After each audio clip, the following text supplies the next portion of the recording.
That's how my gut floor is doing. Just don't want my gut floor doing this. I want it to thrive.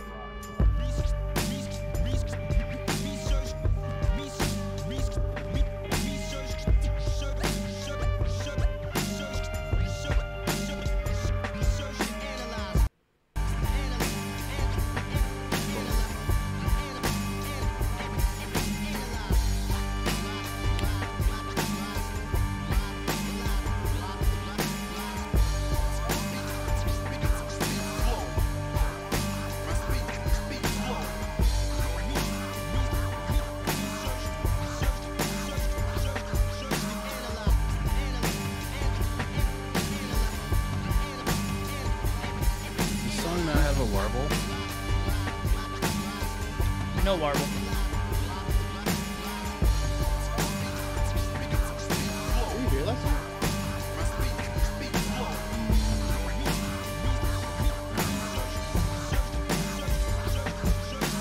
Times have been tough, Jerry. Agreed. Oh, I'm not probably gonna be next week.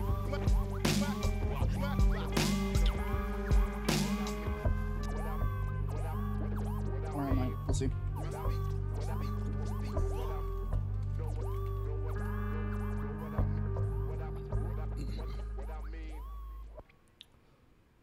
Woo! All right, guys. Thank you guys for tuning in. It's the week of July 26th. And you guys are now watching the StopGap Stop Pants Back Tits Participation Award Bathtub of Crawdads Anyone But the Haitians.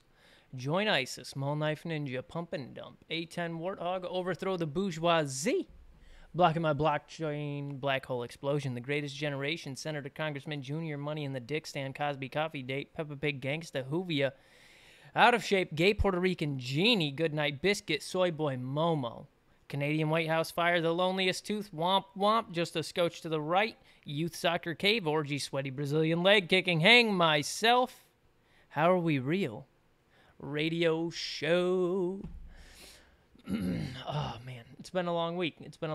We didn't do headlines last week because I was super depressed by the headlines. But we got headlines this week. In case you missed the news, let me inform you. The United States State Department has deleted the condemnation of Russia in the downing of the MH17 flight. The flight that was downed by a Russian SA-17. The Trump tariffs are destroying agriculture profits, but the proposed solution is being a $14 billion subsidy. Tell me how it's not a bailout. The leaked info states that Trump had organized a meeting with Russians prior to the infamous Trump Tower meeting. The Cuban Constitution has approved of gay marriage and dropped the term communism. And in our big ticket item of the week, the news that doesn't depress me, a liquid water lake has been discovered on Mars, 1.5 kilometers below the ice sheet. Totally not bigger than the gay Cubans. I like the gay Cubans as our main tagline. Hell yeah. Well, yeah, no, I mean, now the semi-athletic Cuban moon orgy. Gay Cuban well, if moon only orgy. they could find a way to get to the moon, they could have their orgy in a nice body of water. If We gotta change that to the Mars orgy. If we hadn't forced them to get rid of those ICBMs, man, it'd still be possible. Can they float to Mars on a log? Is that possible? I can't. Elliot Gonzalez style? I don't know if it's a good thing that we can't hear Graham or a bad thing. Yes. Do you want me to repeat what he said? Yes. No. It said, can they float to Mars on a raft? No one ever repeat what Graham says. That's not for the co-hosts. That's for people listening. Just it won't do you well in your daily life. Okay. I mean, that kind of goes for most of us, but yeah. Yeah. You got to cherry pick. Graham's got tokens of knowledge, dude. He dropped the cake batter knowledge bomb on me. I didn't mean that I told you about it. I mean, I didn't mean that it was my idea. I was just saying. You told me about nectarine. I wasn't being facetious or sarcastic. I was being serious, Graham. There we go. There we go. Can't tell if I can't see you. Let's upgrade our thumbnail size. And I know you're bullshit because I see you. I see when you say something and the camera stays on you for too long. I see the look. We start laughing. I know your And move. Vape Ross Vape, the reason we're in tiny thumbnails is because I put a lot of work into that text art, and I don't want it to be obscured by our fucking ugly mugs. This was also originally a radio show? Yeah, it was originally a radio show. It still is a radio show, pretty much. Just a long time ago. There's not much visual media that we share.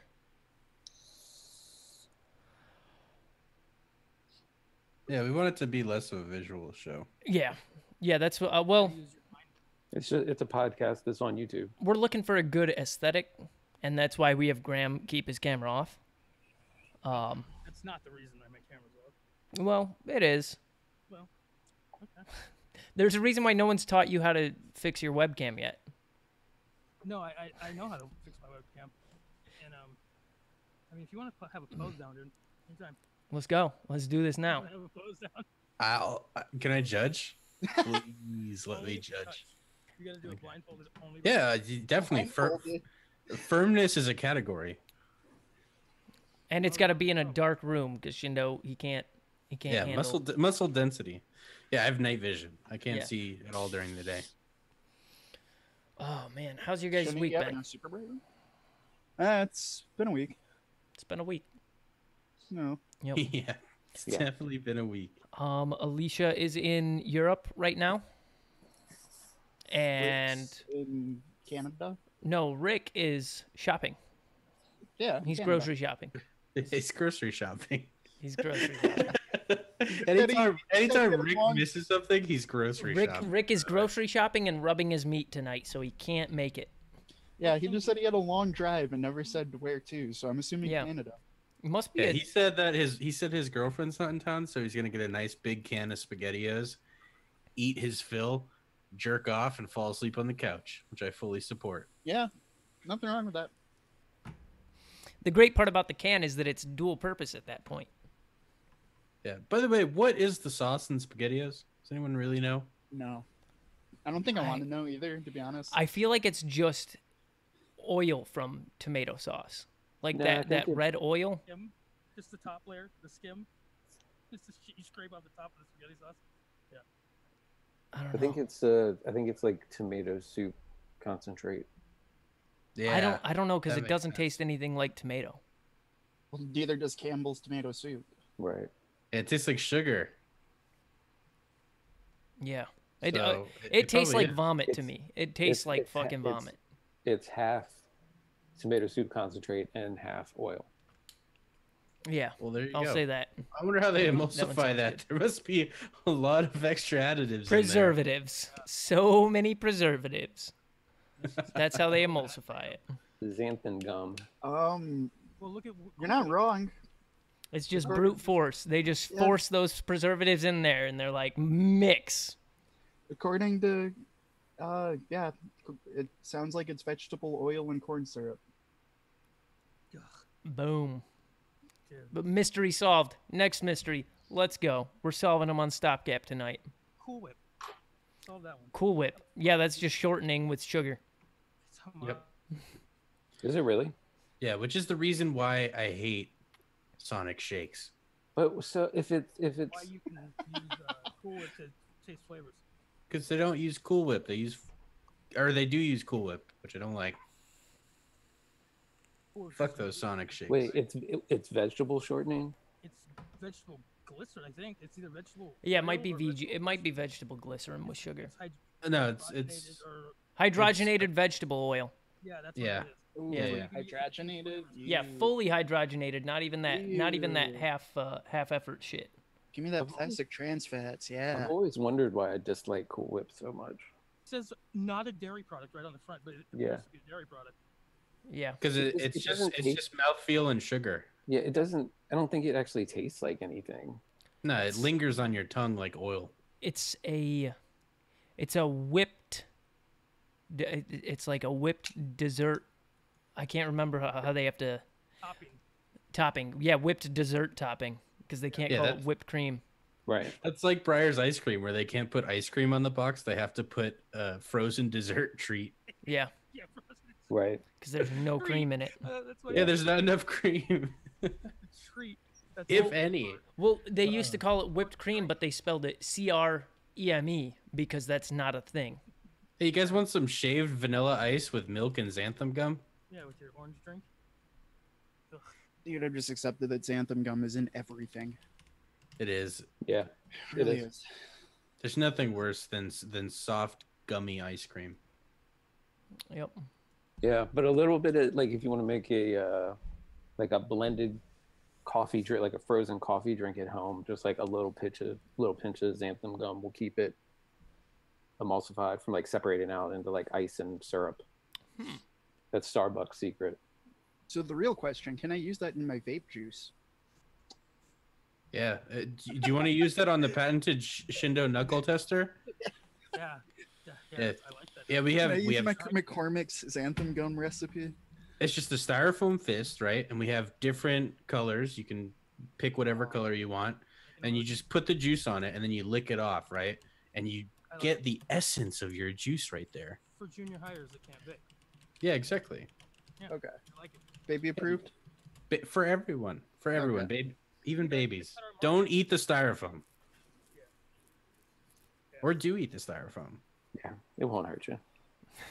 Yeah, because nowadays it's made out of rice. Yeah. I Which, love by it. the way, I love those packing peanuts. They're delicious. The cellulose ones. Yeah. Yeah. They're Well, delicious. while we're on fun food facts, there's a ton of wood pulp in your Parmesan. Oh yeah, if you buy pre-grated Parmesan, don't. What about buying like shredded or shaved Parmesan from like a reputable supermarket where they have like an actual cheese counter? Oh, then I'd trust it. If it's shaved and you can see like the big size of the shaves. It's like in their own. It comes like in their own container that they make a label for and put on it, like Wegmans if has. they're shaving the wheel, you're good, man. Okay, you just mean like pre-pack it, like Kraft. shake. Yeah, Not even just Kraft. A lot of the premium brands have that in there. Sargento. If it's pulverized into a powder, don't buy it. yeah. The sprinkle cheese, as Britney Spears famously called it, Wrinkle cheese. I remember that. and my wife occasionally calls it that too. Can I also just say that I hate Romano? Romano's an insult to Parmesan. Really? No, you always get Parmigiano and Reggiano. Yeah. You don't Romano get, you don't tastes get like Romano. salt. You don't get Romano. You get Reggiano. Pecorino. Is that Pecorino's Romano, right? I really, Pecorino Romano. I really Parmesan. just like if we're doing like a cheese, like cheeses we don't like. I really hate Asiago. Yeah, Asiago's a bunch of bullshit. I mean, Asiago, it's like a less sweaty tasting Swiss. Yeah, it's made up. I don't Yeah, mind it. and I I'm don't not a even fan like of Swiss. so I'm not a fan of Swiss. Asiago is all right. I The remember, like- father cheese of all those is Gruyere, and it's just so much better than all Yeah. that. Gruyere is so much better. Yeah, Oh fuck. Gruyère's the truth. Yeah. And we're talking the hard shit. That Yeah. that makes don't or like breaks gummy a French onion, man. No one likes gummy cheese. I mean, like my thing with Asiago, like 20 years ago, I went to Bennigan's. Remember Bennigan's? Yeah. And ordered still- mozzarella sticks, and they didn't tell me that they were Asiago instead of mozzarella. So it was just weird, and ever since then, like I just don't like Asiago. You're telling the story to this day. Whoa. They fucked up so bad with the Asiago. You're still telling the Why story. would they do Asiago sticks? And that was their It's thing. Bennigan's. That was Yeah. that was their thing. Like they still make Monte Cristos and then serve them to you, saying, "Here's your clogged arteries." I don't know. Also 20 years ago, if you just put a fancy word on a menu, it would get orders. Oh Yeah. yeah. If you put And Asiago sounds exotic. It You're does, like, ooh, it does. Asiago. That sounds like a Latin man that would bed me. Max Savage, I think what I was Yeah, talking yeah. about a couple weeks ago was Bella Vitano cheese. That shit's good as fuck. Yeah, Bella Vitano sounds like a supermodel. Dude, Bella Vitano is good as fuck. Like it has the consistency of like a soft Parmesan, but Okay. on the inside it has those crystals in Yeah, it. So you were it talking- yeah, I yeah, so it remember has a you talking nice little about that. crunch. It's got a nice sweet flavor and then a little bit of tart on the end. Ooh, Does it got the nuttiness that Parmesan Oh, has? That's why I love dude, it, dude. it's super nutty, and it absorbs flavors real well. So you can get rinded Bella Vitano, or you can get it straight. So like I've tried the Bella Vitano with a Merlot rind, with the espresso rind, which is my favorite because it adds that extra crunch. They take like espresso and rub the rind, and then there's also Espresso and cheese doesn't sound like a good combination. it is. Ooh, it is. I'll believe you, but like just hearing it, this is the first time I've ever heard of that combination. I mean, and like, my initial is just like, ew. Honey and cheese doesn't sound all that great either, but honey with like a good blue cheese, is so good. Yeah. Yeah, honey works great to contrast anything pungent or sour, right? Yeah. That's why like it's so good in like natural yogurt, like actual Greek yogurt. Yeah. Not our weirdo American Greek yogurt. Do they still do that where they label it Greek? I figure they just do like vanilla now. Greeks They just put vanilla in it. Greek style yogurt food. Yeah. Yeah, Okay. I don't know. I haven't had yogurt in a while. it's fat free, dude. I used to make the most disgusting amalgamation for my breakfast yogurt. It was like that really cheap vanilla yogurt or Greek yogurt with honey, either one, and then blueberries, granola, and peanut butter. They got around the regulations with Greek yogurt by spelling it Greke. Yeah, it turned into delicious peanut butter yogurt with blueberries. Yeah. It's so good. I'm okay with that. That doesn't sound bad. Yeah. And then in college, I used to get really high, and I would make peanut butter and jelly tortillas. Yeah, Okay, that doesn't sound good. Now, let me explain my reasoning. My dad Right? it works. It totally Hell works. Let me explain my reasoning. Have you ever had a peanut butter and jelly sandwich that had enough filling to bread ratio? Yeah, I've made some in my I day. haven't. No, that's a I myth. haven't. They don't exist. I haven't until I had the peanut butter and jelly tortilla roll. Why don't you just eat spoons of peanut butter and jelly then? Buy yourself some It's of that free. Smucker's garbage that gets it mixed and just eat that with a spoon.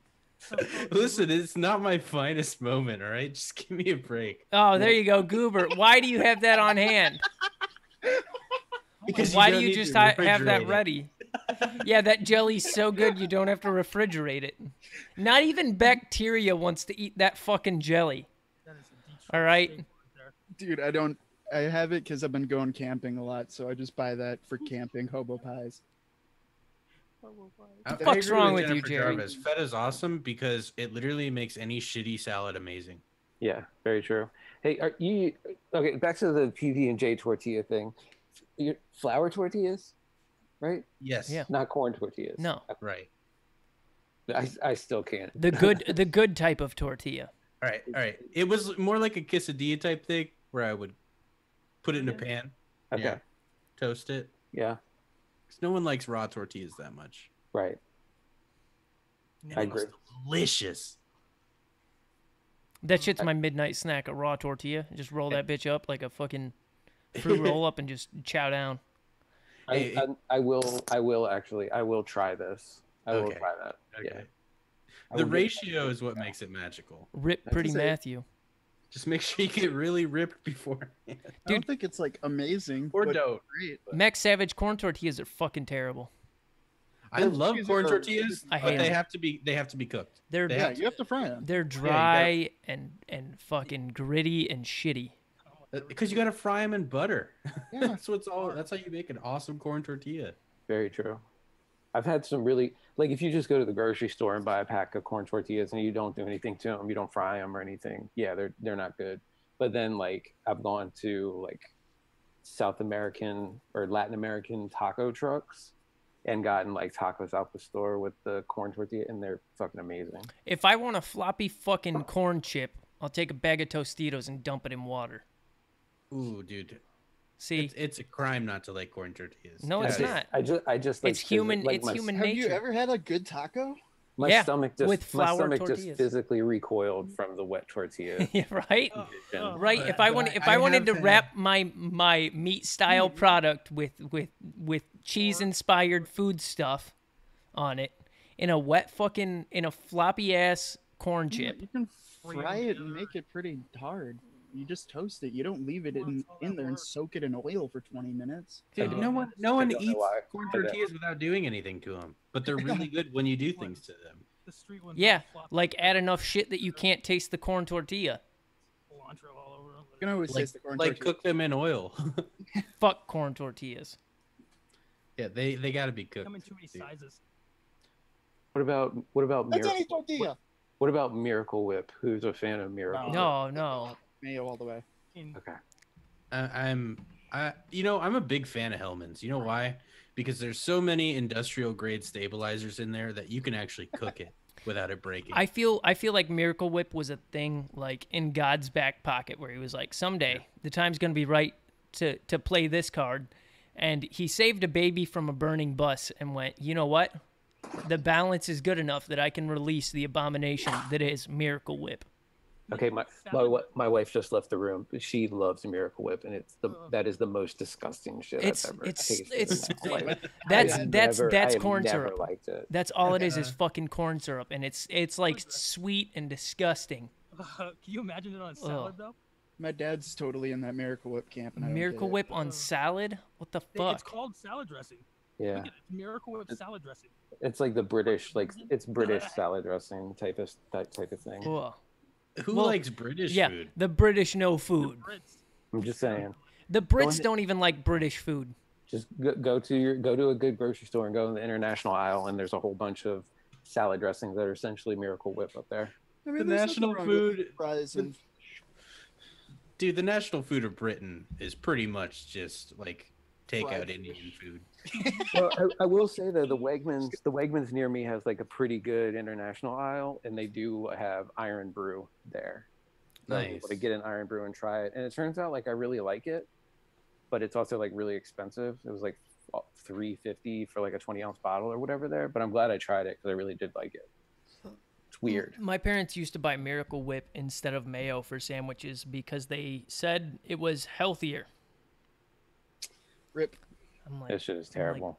well, that's not true at all. As I grew older, I went, well, no, you just like to torture your fucking children. Yeah, Didn't I you? saw olive oil mayonnaise at the store. Yeah, I was about to say I like Yeah, how there's been the introduction of like, I don't want to say premium, but like higher quality like condiments like that, like the just egg, oil, and salt mayonnaise being available, doing that kind of stuff. Really Yeah. like. Yeah, Or like What the- I liked was they used a really, really, really mild olive oil, like a really cheap Yeah. olive oil. Mhm. Because the if Hellman you stuff you're use, talking about. yeah, if you use Kraft? it, if you use a good olive oil and you beat it like that, it's gonna taste bitter as shit.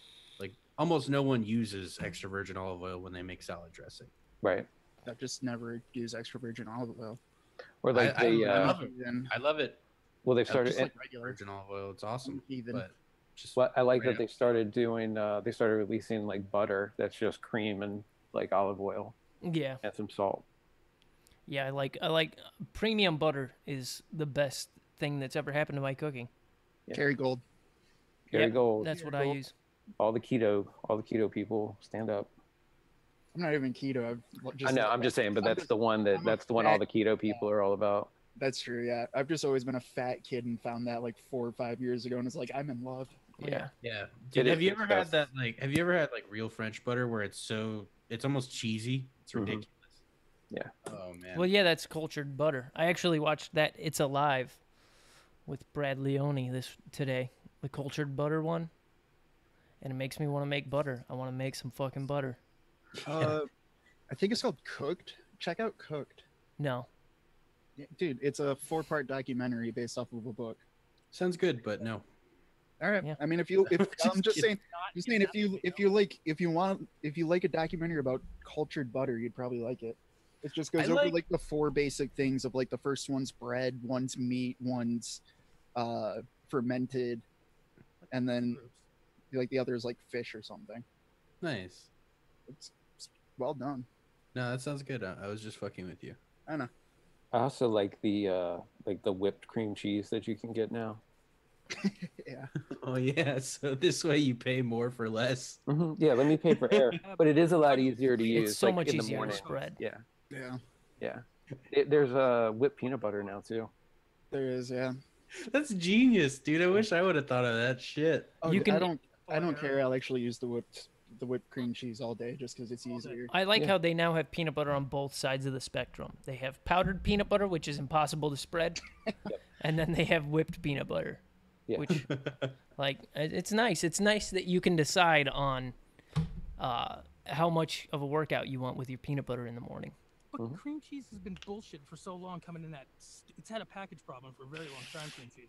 And that cardboard thing in the block. Oh yeah. In the yeah. foil, like the old Yeah, style. Like How the fuck are plastic. you supposed to slice out of that? Like, it's so Carefully. stupid. Yeah. With a very unsharp butter knife. Yeah.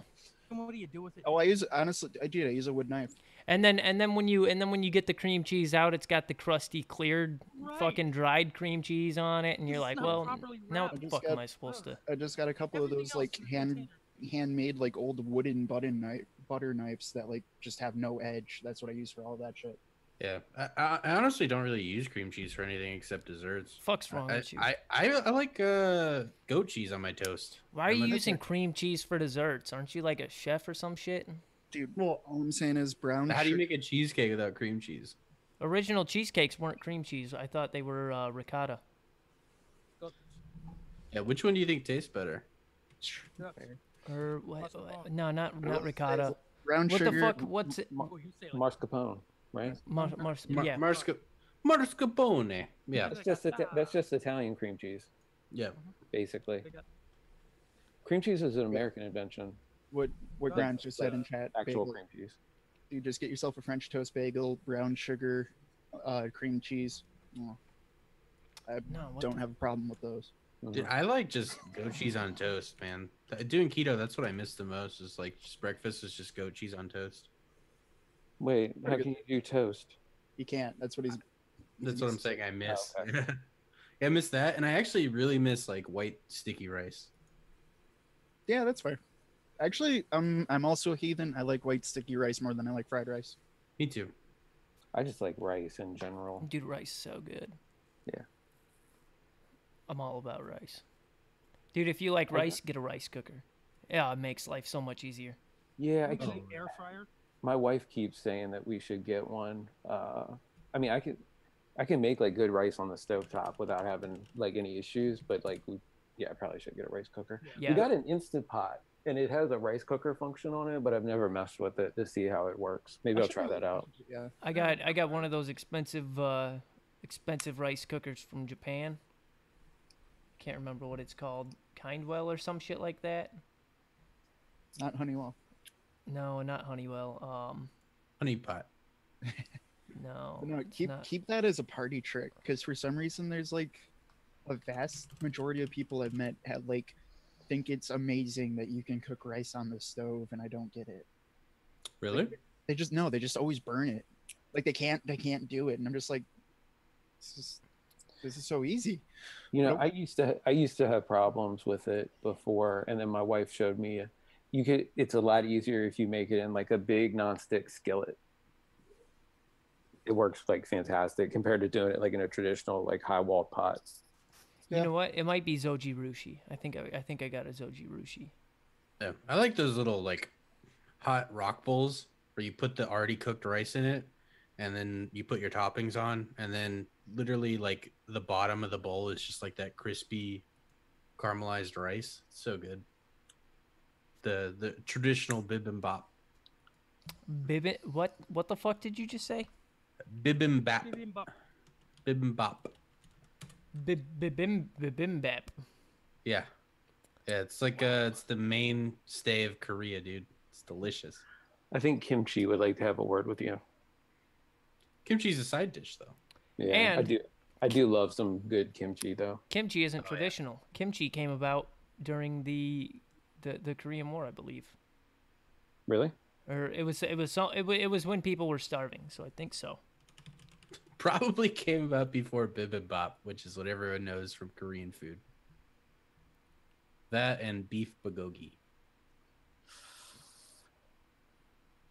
Look, he's already out damn. of the open system. He's back I to guess pods. I guess I'm wrong about kimchi. I can't remember what it is that's like the staple food. They They used to just shove it in clay pots under the ground, right? I was Yeah. gonna say kimchi seems like it's an ancient recipe. Kimchi's old. What the fuck am I thinking? I'm not a big fan of kimchi. People in like the 50s and 60s weren't just like, hey, let's start shoving shit in clay pots underground. Ground, dude. That fucking Filipino, the balut, that egg that ferments, it's already like half hatched. Yeah, no, can't do that. Yeah, it's a fertilized duck egg that's fermented. Yeah, Yeah, I'm not about that. Actually, I don't know if it's fermented. I think they just do something weird to it. I like.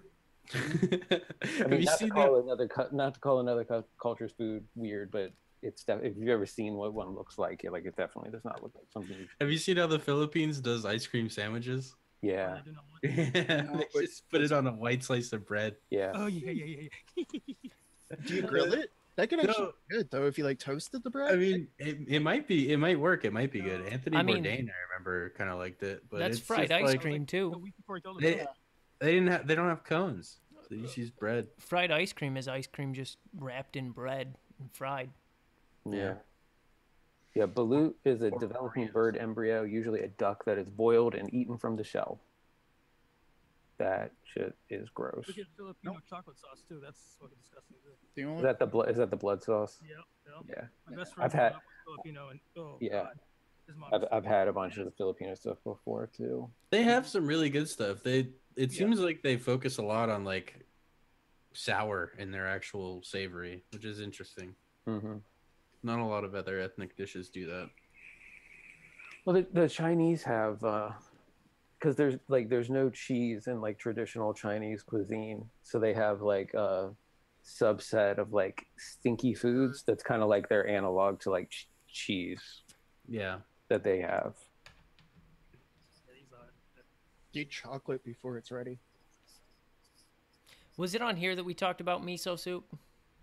No. Oh. That was in the mix. Oh no, and he's totally wrong, by the way. Miso soup's so good. It's not mushrooms boiled though. No, miso paste is fermented soybean. Yeah. And the soup is.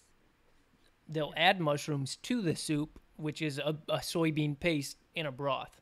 Was it Wayne say that it was just a boiled mushroom? Yeah, some shit like that. Yeah.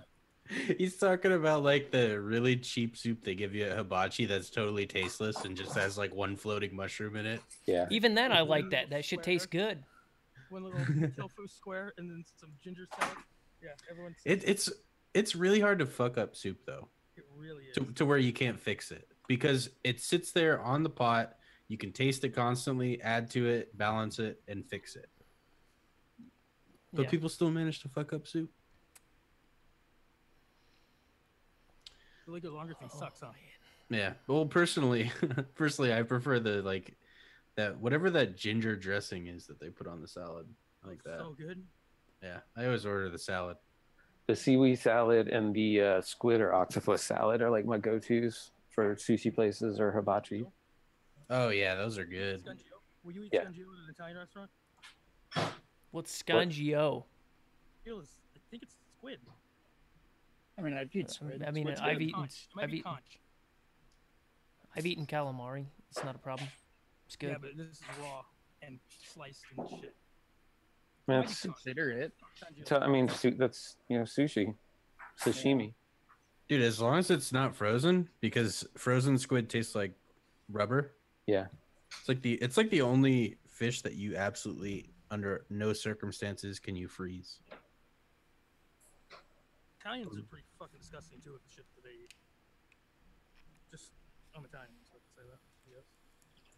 I mean, their base. I mean, outside of their base diet, sure, but their base diet's pretty normal. Yeah, but look up like northern Italian, even the southern Italian with its squid ink and all that. They eat some really weird shit. Like really weird. I mean, squid ink pasta is good. Yeah, no, it's good, but it's just we were talking about like Filipino cuisine, how it's weird, but everybody has weird shit. Mm-hmm. Oh yeah, everyone has weird shit. Yeah, and we got McDonald's. I'm pretty sure other people look at hot dogs and go, "What the fuck is that?" Yeah. Everybody else around the world has like good sausages, and we have hot dogs. We have Well, we have andouille, even though it's changed over the years. It's like Oh, our is that- sausages are meat. Why is that- yours causing cancer? Is it Andouille's American? I mean, there's French andouille, which is like actual andouille, and it has a lot of the organ meat of the pig, and then Mhm. there's our andouille, which isn't really primarily organ meat. Or are we You know, talking about yeah. andouille sausage? Yeah, I guess because it's a Cajun. Hell yeah, brother.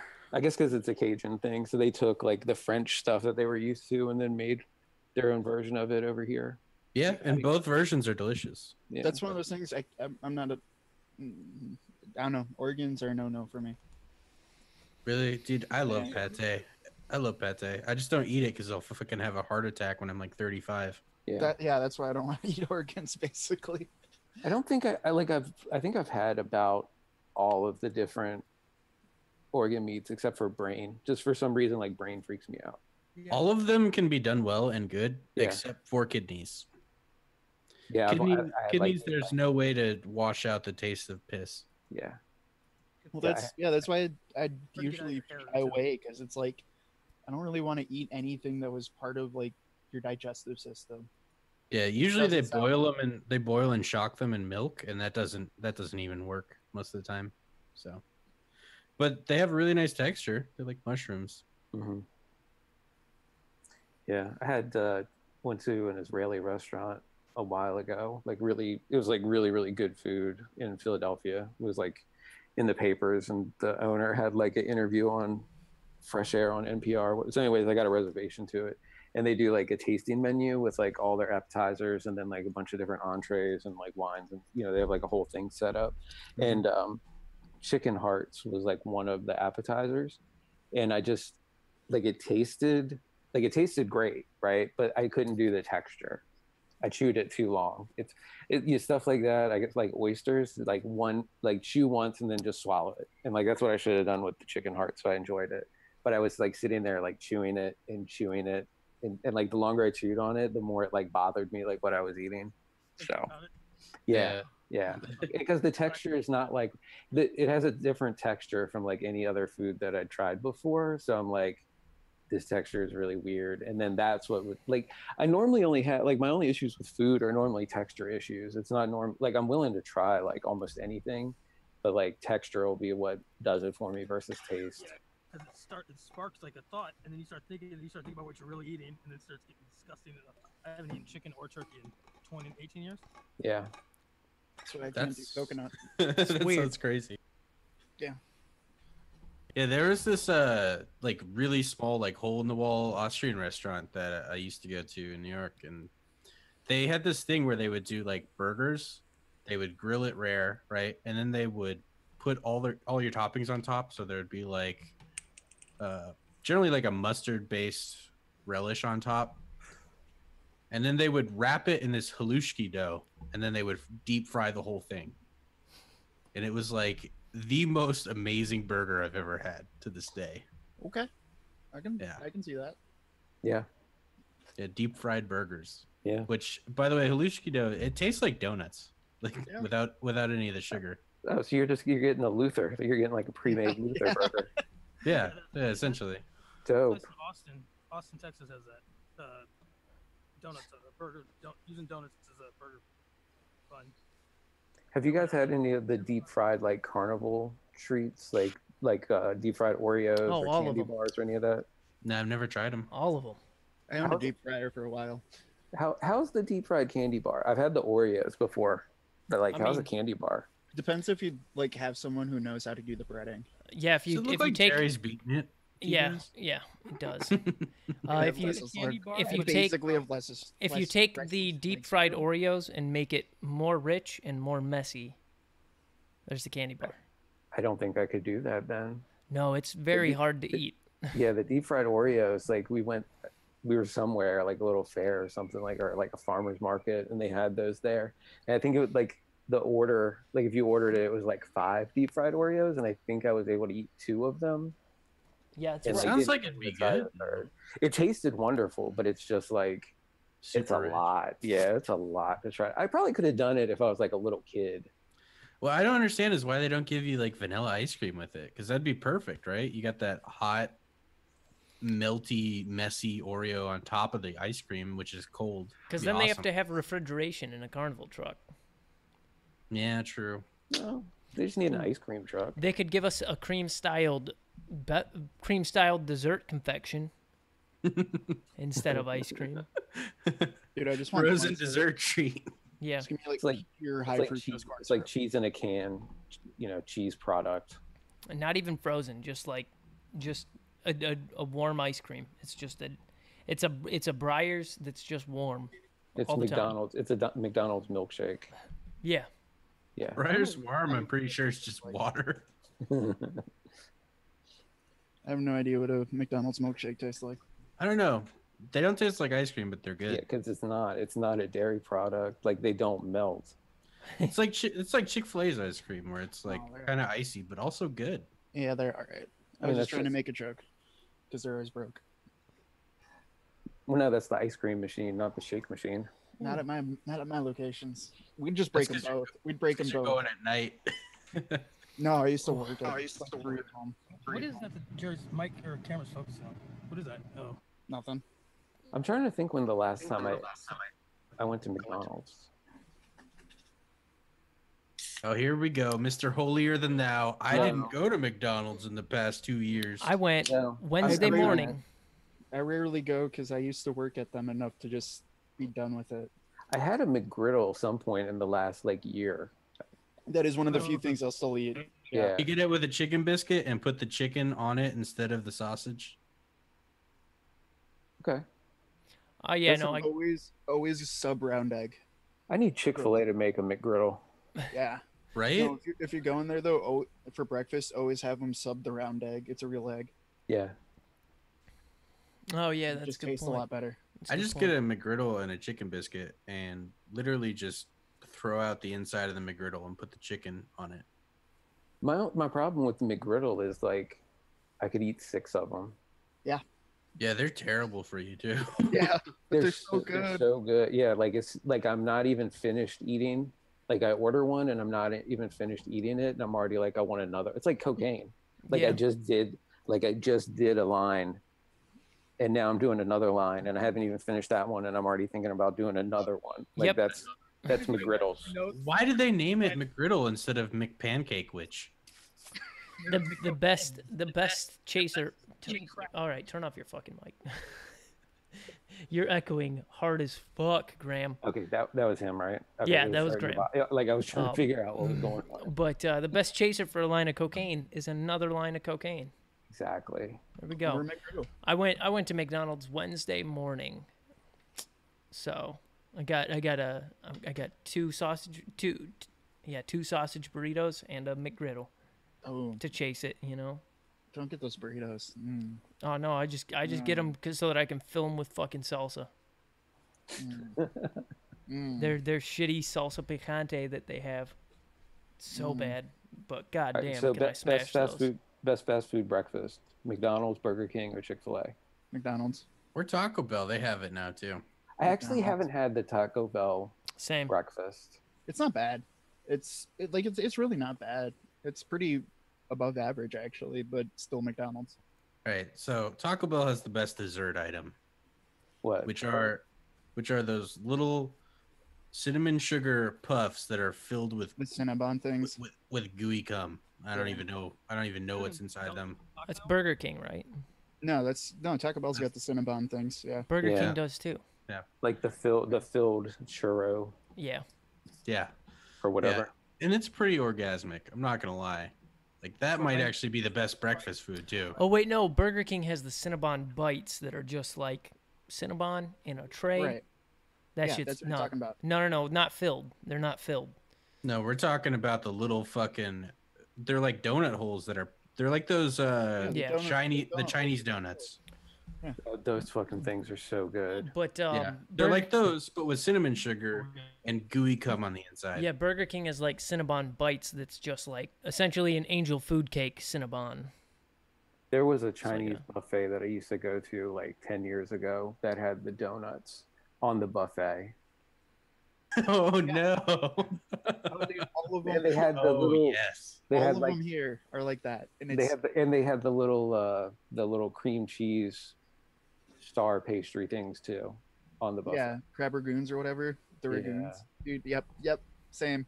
That's like all I do is I grab like a plate of those and like a couple of donuts, and I'm like, I'm good. Yeah, there were definitely times where I would go and get like a plate of basically only the donuts. Yeah. I So regret I think- nothing. I totally agree. Those are freaking awesome, and they're so light and puffy. Mm-hmm. Yeah, I don't even want to know what the nutrition information on those are. I just want to know how to make them. I'll go buy a deep fryer again if I have to. I just want to know how to make those.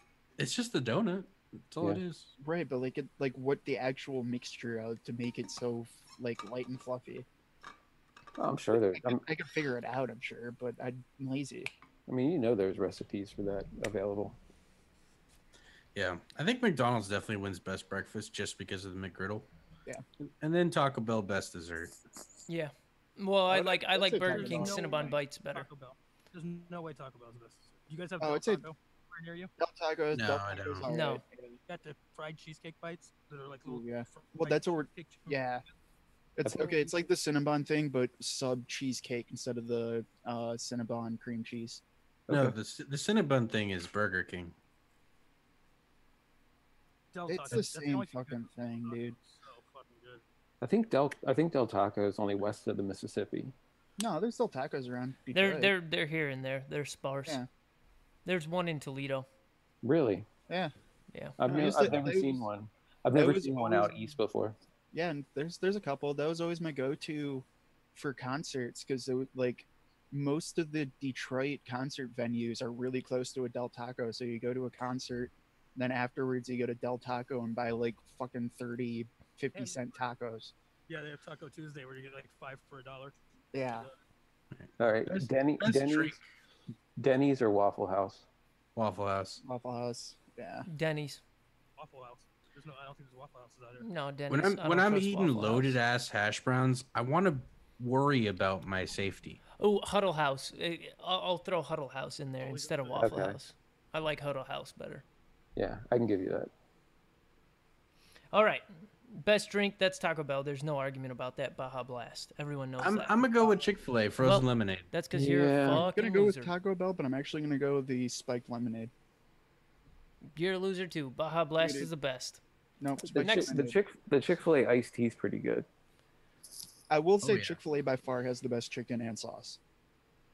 The Polynesian sauce by far best sauce. Frozen lemonade, Yeah. man. It's like an No. orange Julius, but with lemon and actual cream. Have you ever had the Chick-fil-A sauce?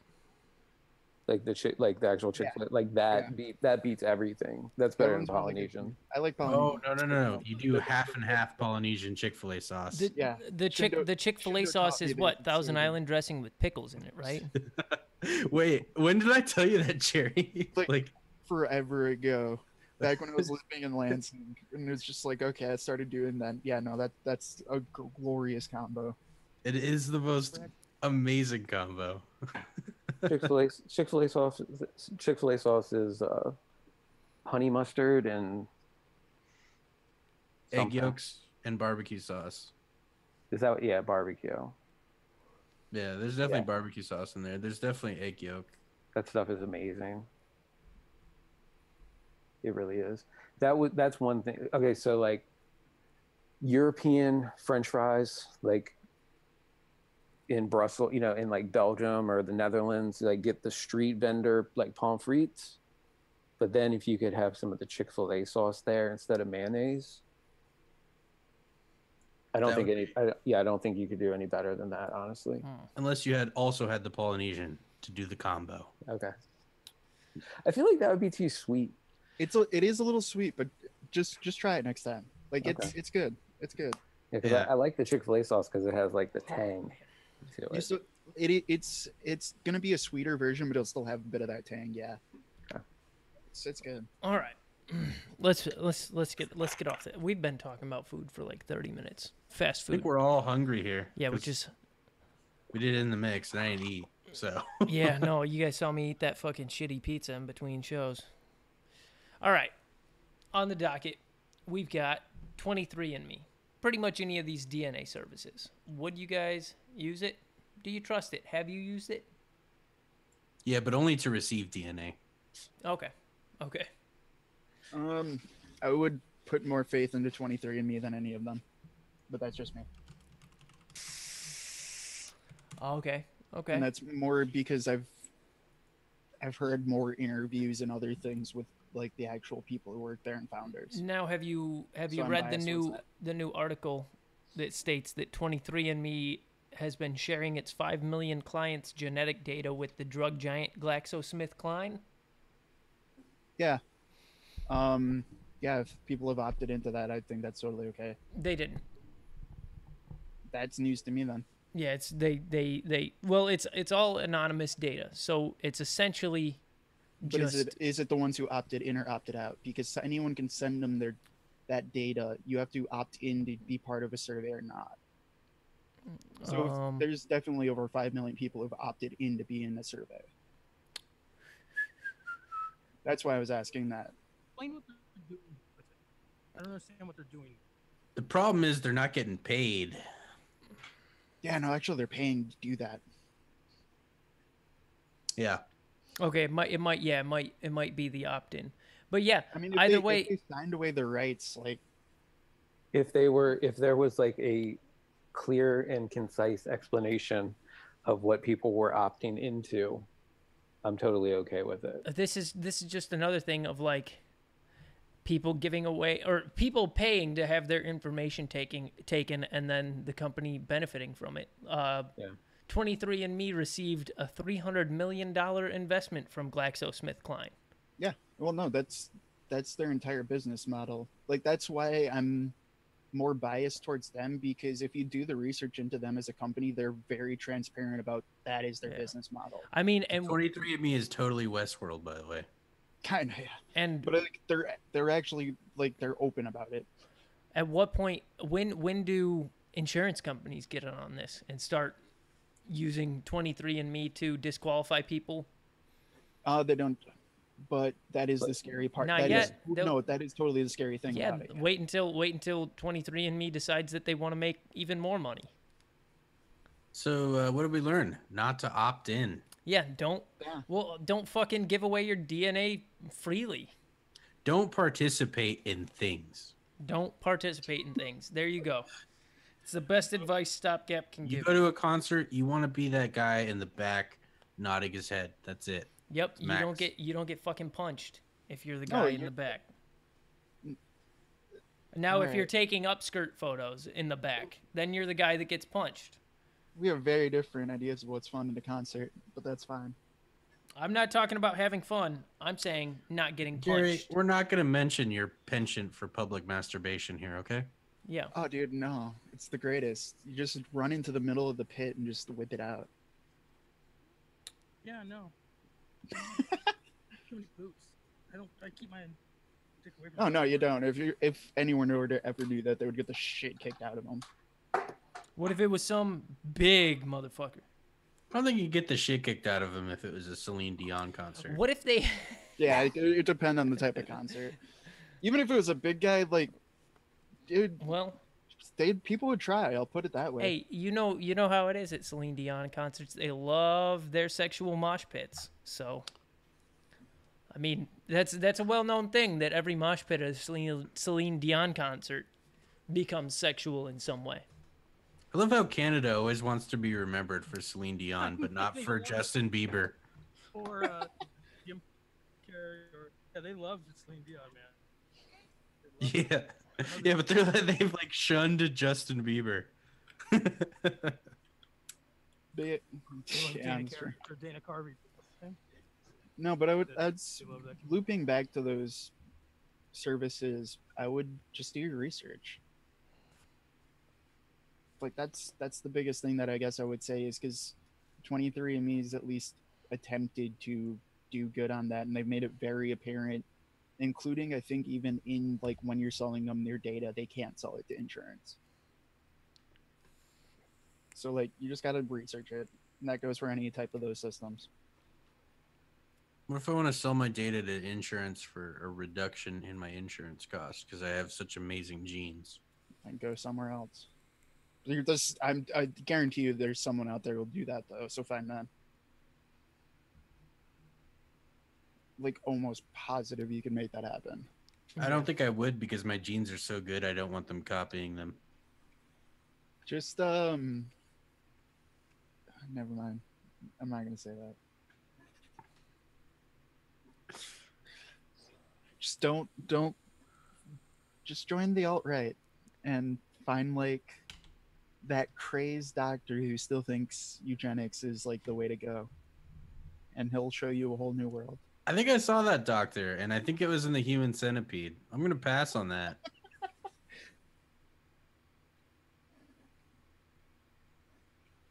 Eugenics is one of those things that always comes back around, like in human history. It might be like hundreds of years apart, but there will always be that. Yeah, I don't know. It's just sketchy to me. Oh, Like, I'm agree. a but database with all the DNA. Like, I don't know. Yeah, it's like it seems like the beginning of some weird movie. It's the beginning of a Black Mirror episode, that Roaches episode. yeah. Oh It's wait, just have one you of those things is if you can scrub it enough? have like, you so guys what all is an watched? anonymous Some data people- point? somebody will not do their job and they'll get out or something. Then they'll start doing weird shit. Nothing good. Like comes out of it. 23andMe doesn't even really know what your shit is, but there are definitely sketchy companies out there who I wouldn't trust. What You can know, I they do agree with it. It's a fucking shady ass area, and that's why I give them some credit, is because they have done a lot of It's always work that to try to company. make it more transparent. It's always the one you think is doing good. Yeah, look yeah, at no, look you're at right. Google. You're right. But I also got to give credit where credit's due. Look So at I'm- Google I with am- their latest antitrust lawsuit, man. Google's Like, Yeah, it's, well, maybe mean, with the they- absence of natural selection to some degree, people feel the need to insert human-based natural selection, yeah, which is actually pretty fucked up. kind of like I Mhm. don't know. Morally ambiguous would be an understatement. The other thing too is like Germans tried that.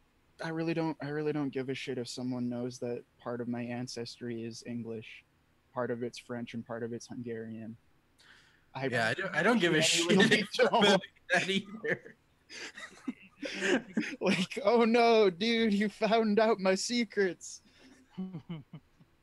I'm fucking white. Shit, dude. That's what the worry can do, though. You know, what can they do with it? Secret cloning projects. Yeah, I got this We're whole deep idea. diving. I think that they're making spare parts. When they're gonna sell them to you. Can they- Dude, then cool. I'm for that at the same time, because if I cut my arm off, then I have a spare. don't Mhm. you think I don't have a spare right now, dude. They're not making spare arms, Jerry. Yeah, Arms they're are always expendable. clones. They're making spare hearts and kidneys and shit. No, you're not a salamander, dude. That arm's not gonna grow back. Well, no, but if someone's working on cloning me, like, cool, dude, I have something I can harvest. And definitely spare dicks, because I don't know a single Right. man that would not buy back his dick if he cut it buy off. back. I'd buy one even when I had my original. I might even buy an extra. Yeah. Yeah. Just keep it in the freezer, you know? Sweet. Only in a pickle jar. How close are we to developing like that grown meat for food? I don't know. I think it was by 2020 it should be financially sustainable to grow meat. I don't know. Would you eat it? I'd try it. What is it? It's essentially fake meat with blood in it. Yeah. Yeah. God damn. Yeah. It's Manufactured growing. blood. Yeah, it's growing something. You know, it's supposed to be pork or beef or chicken. That's but gonna just be like the meat part, not an actual animal. that's gonna be a confusing fucking time for vegans. Yeah. I'd try it. I already eat tofu that's like seared in pork. Well, they're gonna have to add an acronym, right? They're gonna be like vegan, no hemo. You know? Yeah. Yeah. No homo. No homo vegan That food. was, that was a That good. was I caught my it. That was a good one. It's essentially just like lab raised fake meat with hemoglobin, because apparently hemoglobin is the majority of the taste of meat, besides the fat. Really? I didn't know that. Is it? Yeah. That's Well, cool. what's the fake meat though? Which is weird because it makes you think, well, why do so many people hate blood sausage? What's the red stuff that you get out of a cut of meat? I know it's not blood. Is that myoglobin? It's not hemoglobin. Maybe Right. it is myoglobin. Maybe I'm mistaken. I watched the I think it's documentary a while ago. I think it's one of the globins, but I don't know. Yeah. Yeah. Yeah, because everybody's like, oh, blood. And it's like, no, that's not blood. That's Yeah, I mean, whatever you can already this. get an Impossible Burger. Has anyone had one of those? One of what? An Yeah. Impossible Burger? No. Is that the company that's doing it? Yeah. That's like actually selling these to high-end restaurants? Yeah, And okay. also White Castle. And also White And Castle. also White Castle. Interesting. You ever had a taco from Jacob? Anyone? No. No. Don't linger long. It's not meat. You know that. Yeah, Oh, no, the sure. Impossible. Okay, the That one? Impossible. Yeah, the Impossible Burger is the one with the hemoglobin. Hemoglobin.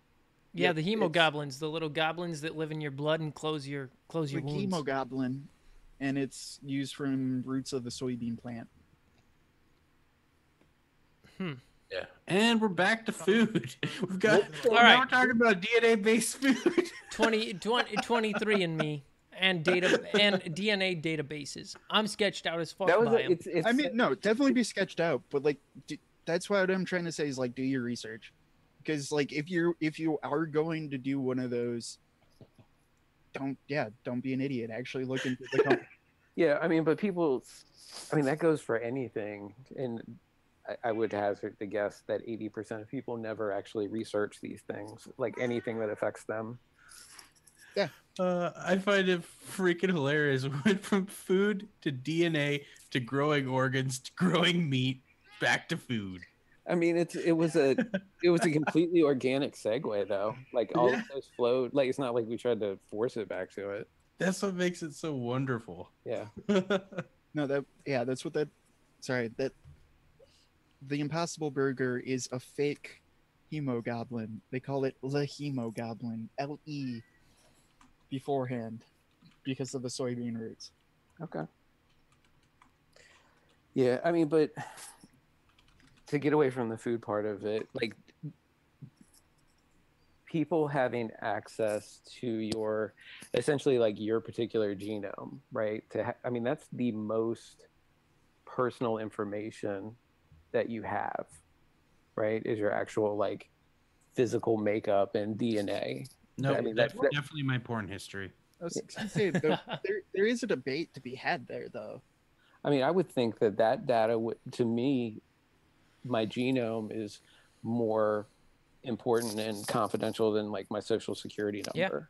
Oh, 'Cause, yeah. I mean, But that's I would say there's a debate for it being the most, just because like is it your genome or is it your thoughts? Is it like what your brain is actually like consciously doing? because you never know what lengths they're going to go to prevent like violent crime or rape or pedophilia. Like, if there's a genetic marker that gives Right. you a higher propensity towards pedophilia, like, There is. first of all, I don't want to know if I have that marker, No cure for that either. and Definitely second don't off, want other people to and know. second off, I wouldn't want anyone else knowing that I have that marker, because whether I'm a pedophile or not, like, I'll be painted as that. And that's why it's getting to be like Black Mirror, where we're identifying all of these genes, or where we identified all these genes in the past. In the past 20 years, we've identified all these genes and what they do and like what they can lead to. And now they're databasing DNA. Right. Right. It's always under the guise of like helping you Yeah. cure something or something. This is how you get to Gattaca. This Oh, is yeah. where the path to Gattaca begins. Yeah, it was It's Gattaca not- before it's more along the lines of what Black Mirror. could happen. Yeah, I mean Gattaca's like 20 years old now. Yeah. You're saying this is how I get to Ethan Hawke? Or what was it? Handsome hunk. You can have Ethan Hawke. I want Jude Law. No. Kurt Vonnegut did a I just think did a there's a story. level of paranoia, but okay. No, it's not because you're thinking right now in terms of right now. Like, what about the future when they have that database and shit is different? I don't know. I don't like it. I mean that future would have to involve that private company becoming like the biggest private company in the world. It's a slippery slope, all right? God damn it, Jerry. It's a very slippery slope. I know. I mean, not just from the fact of being able to like identify people or the way that it would affect like, you know, would affect you as an individual, but it also concerns me because that is how companies are able to, you know, they would be able to like tailor custom made viruses or, you know, they would be able to like Genetic weapons. They'd be able to tailor stuff to particular groups of people because they have, you know, if they have enough genomes of all sorts of people around the world, they'd be able to find like the common stuff between and be able to develop things that affect that. It could also be used for good, you know, to be able to maybe like eliminate sickle cell anemia or, you know, other. I have more based off. I find the good more credible just because when it actually comes down to it, I do have more faith, but it's also like we're a lot more common than most people realize. So it's like, oh, Jerry, you were actually buying into that positivity shit, weren't you? A little bit, I guess. I'm just like, dude, my genome is not that much different than yours. It really fucking isn't. Mm-hmm. You know that So, my genome's God tier. Put everyone together. I mean, everyone's base genome is really fucking similar, so it's really hard to like come up with a super secret weapon that's gonna kill like a very small percentage. Right now, but That's who knows in a couple years? Do you know you have more genetic pairings to a banana than a chimpanzee? Is that I've heard that before? Is that actually true though? I don't know. I heard that. It's like, that's like one of those things that you hear, and it's like a nice little glib soundbite. But I don't know if anybody.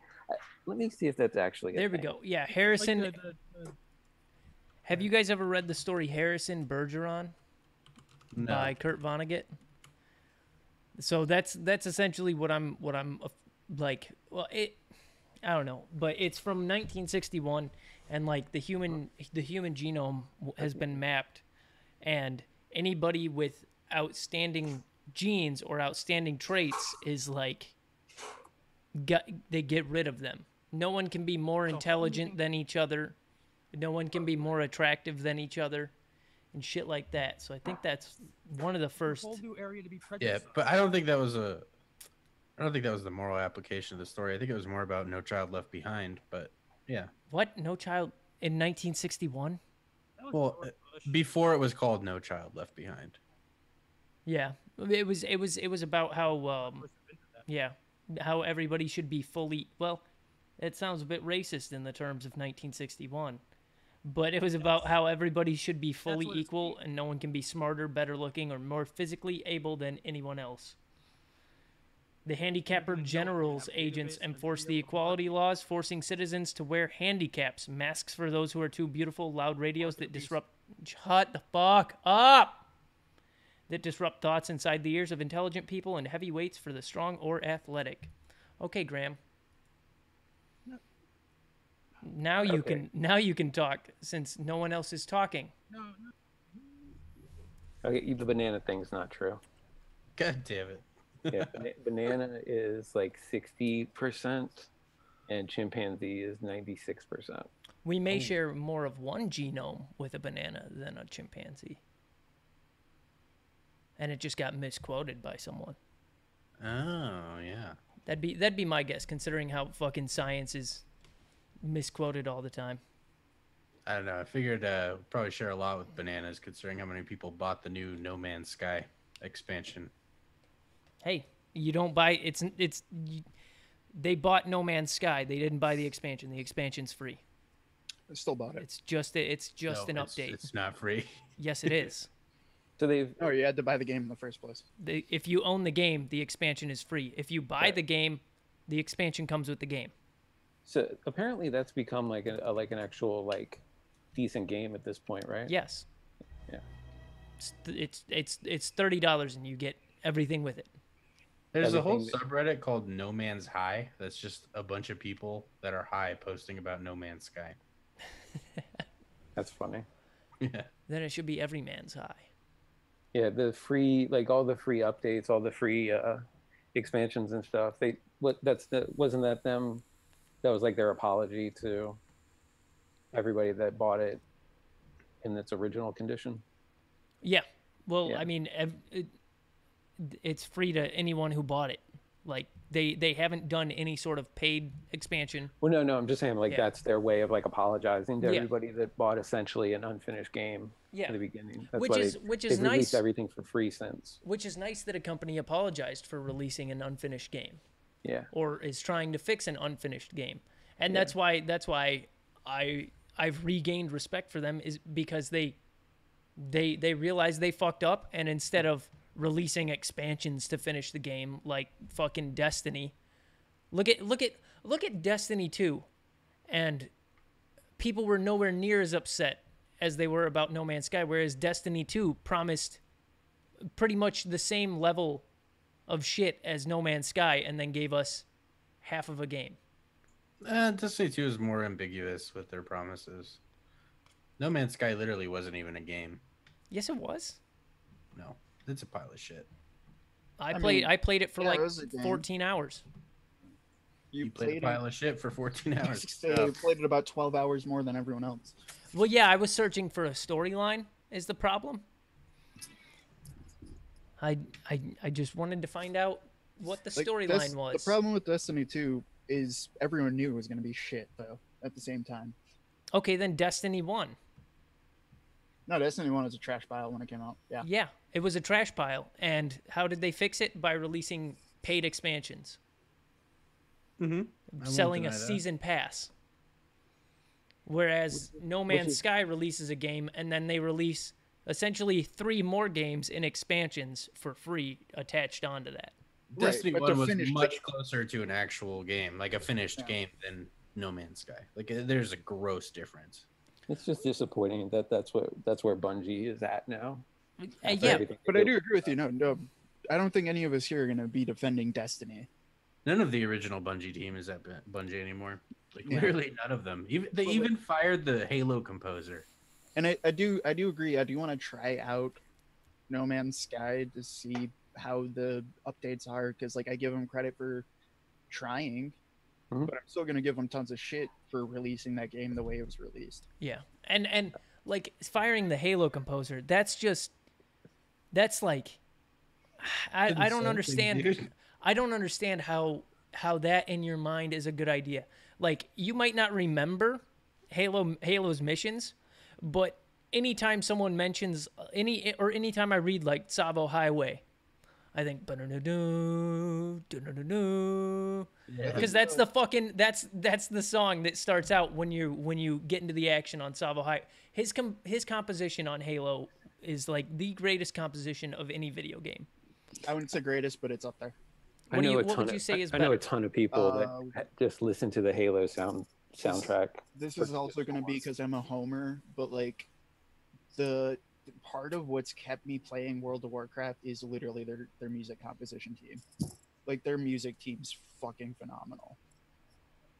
See, But that's also because they've done a fantastic job, because like even through every single expansion you'll hear the intro song, so to say, and like it still has the callbacks. Like every single one will have a callback to the original intro, but The crazy thing expand is, onto it. he's the only American composer for a video game that's well known. Like he's right up there with Yasunori Mitsuda and Nobuo Uematsu or Umatsu, I don't know. Marty O'Donnell. I know a ton of people that listen to the Halo score. Oh yeah, like the on the Halo regular. score is fantastic. Oh shit, he fired Bungie. He not fired. He fucking sued Bungie. Yeah. It wasn't like an amicable thing.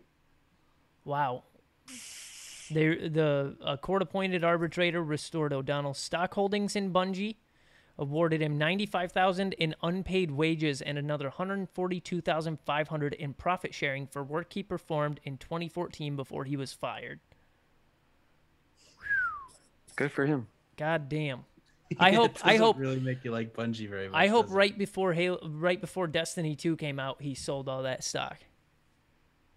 Because I can't see Bungie becoming a respectable company or a big company again. Yeah, I mean they're down the shitter just like BioWare at this point.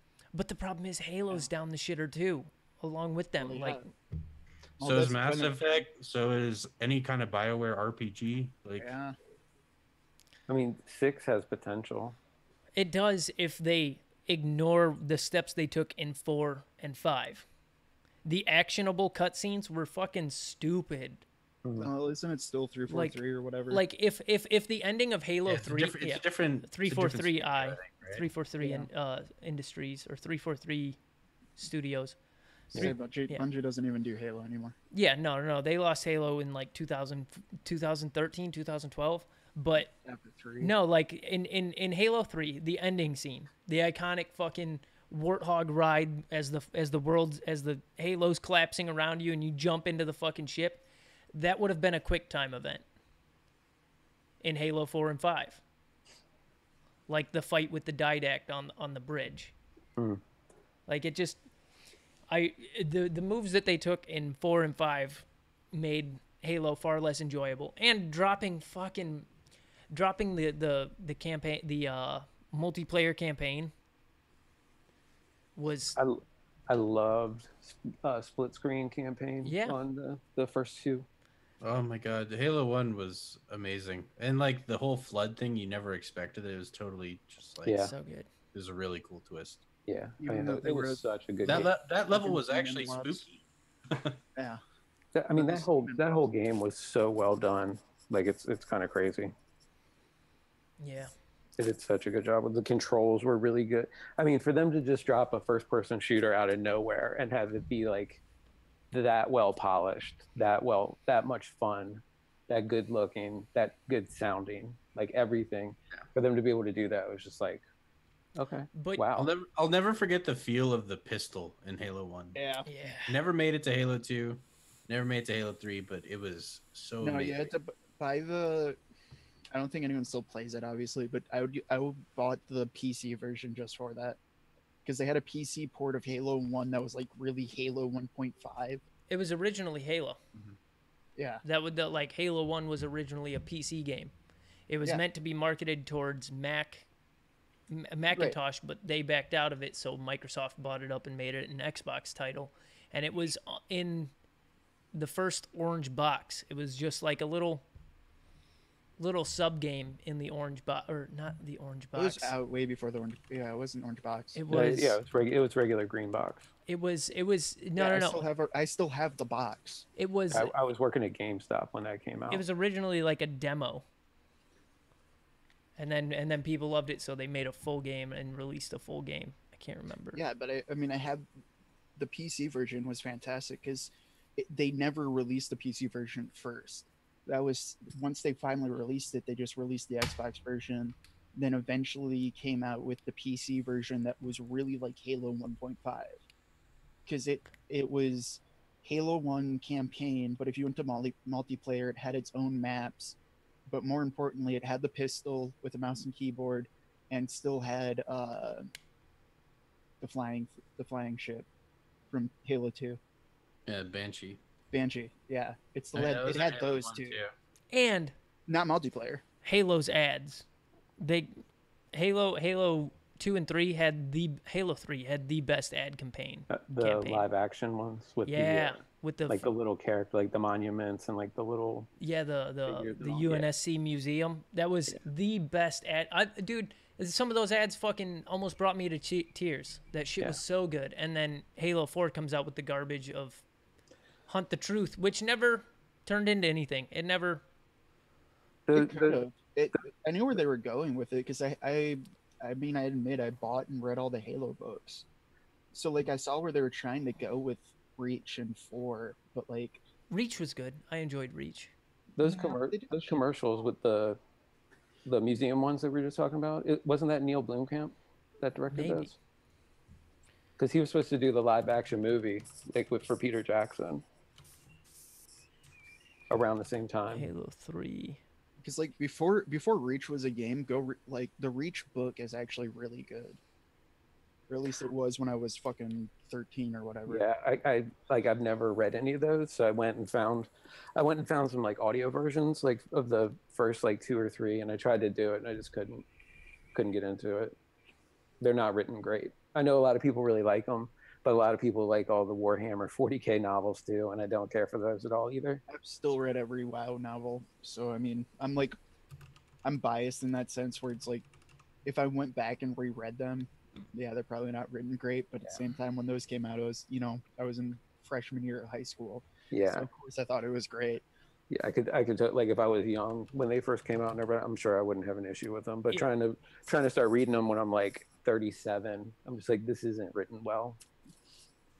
Yeah, okay. The video teasers for Halo 3 were a series of videos directed by Neil Blomkamp.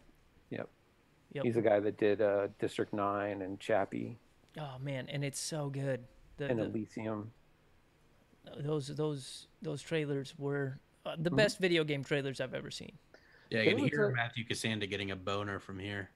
There was a live action like movie, Halo movie, like with a bunch of There was recruits, like teenagers, like at the military Forward academy Unto or Dawn. whatever.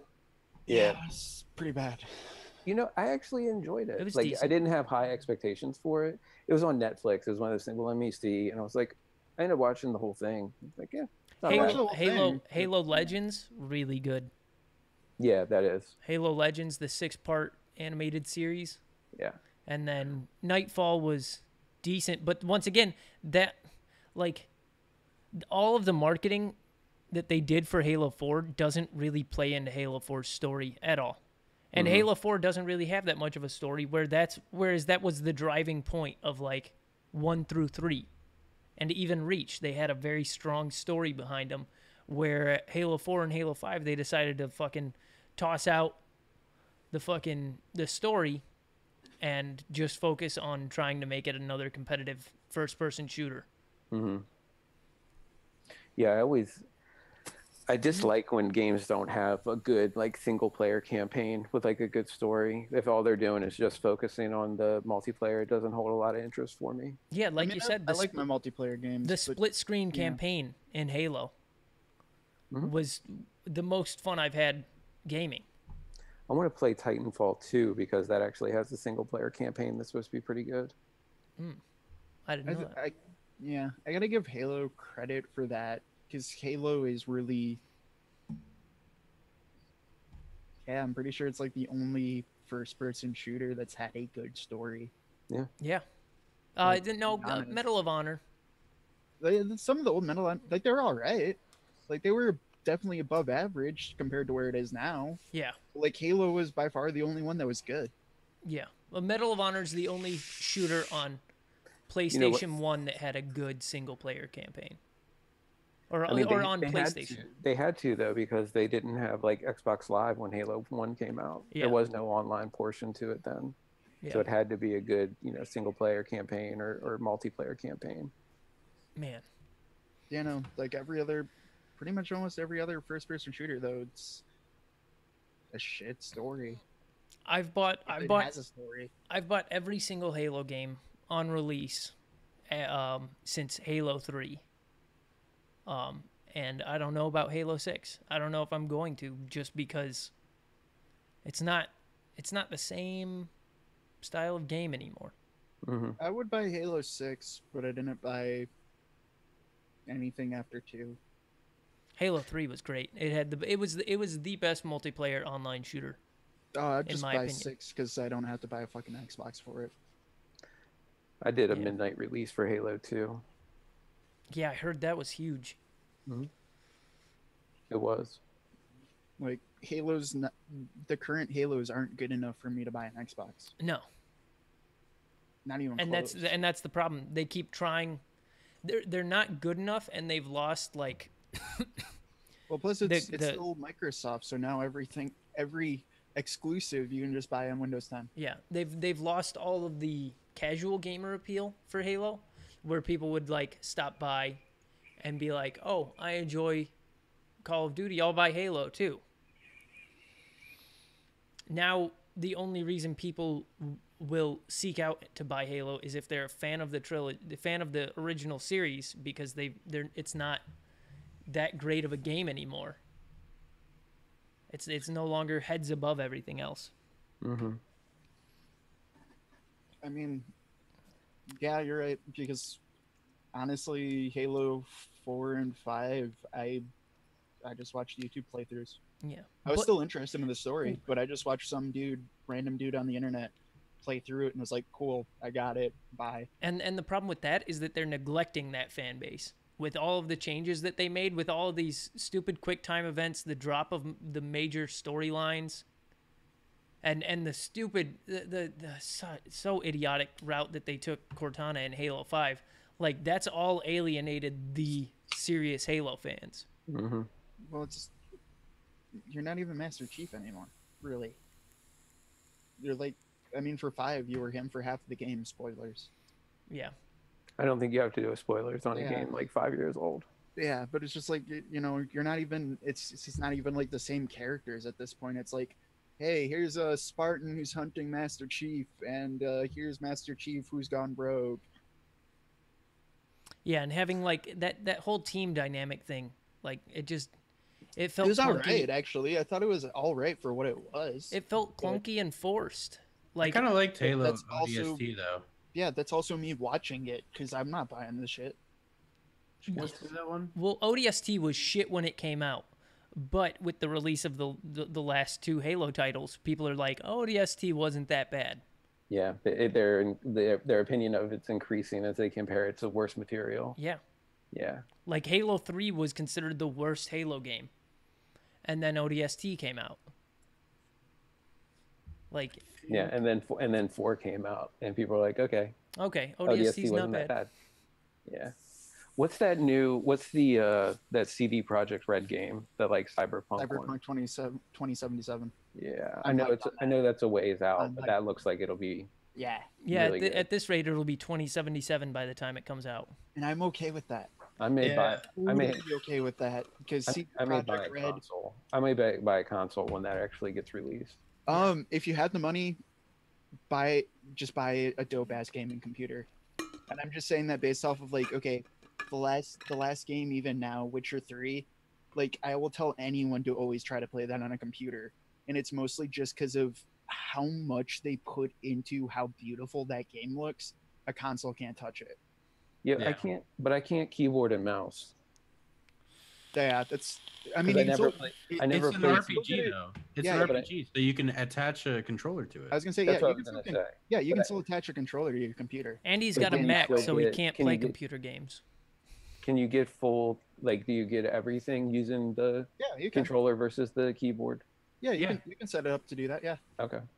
Yeah, no, I just say that because like it hurts watching some Witcher 3 content like that's on a PlayStation 4 or an Xbox One because it's like it looks okay.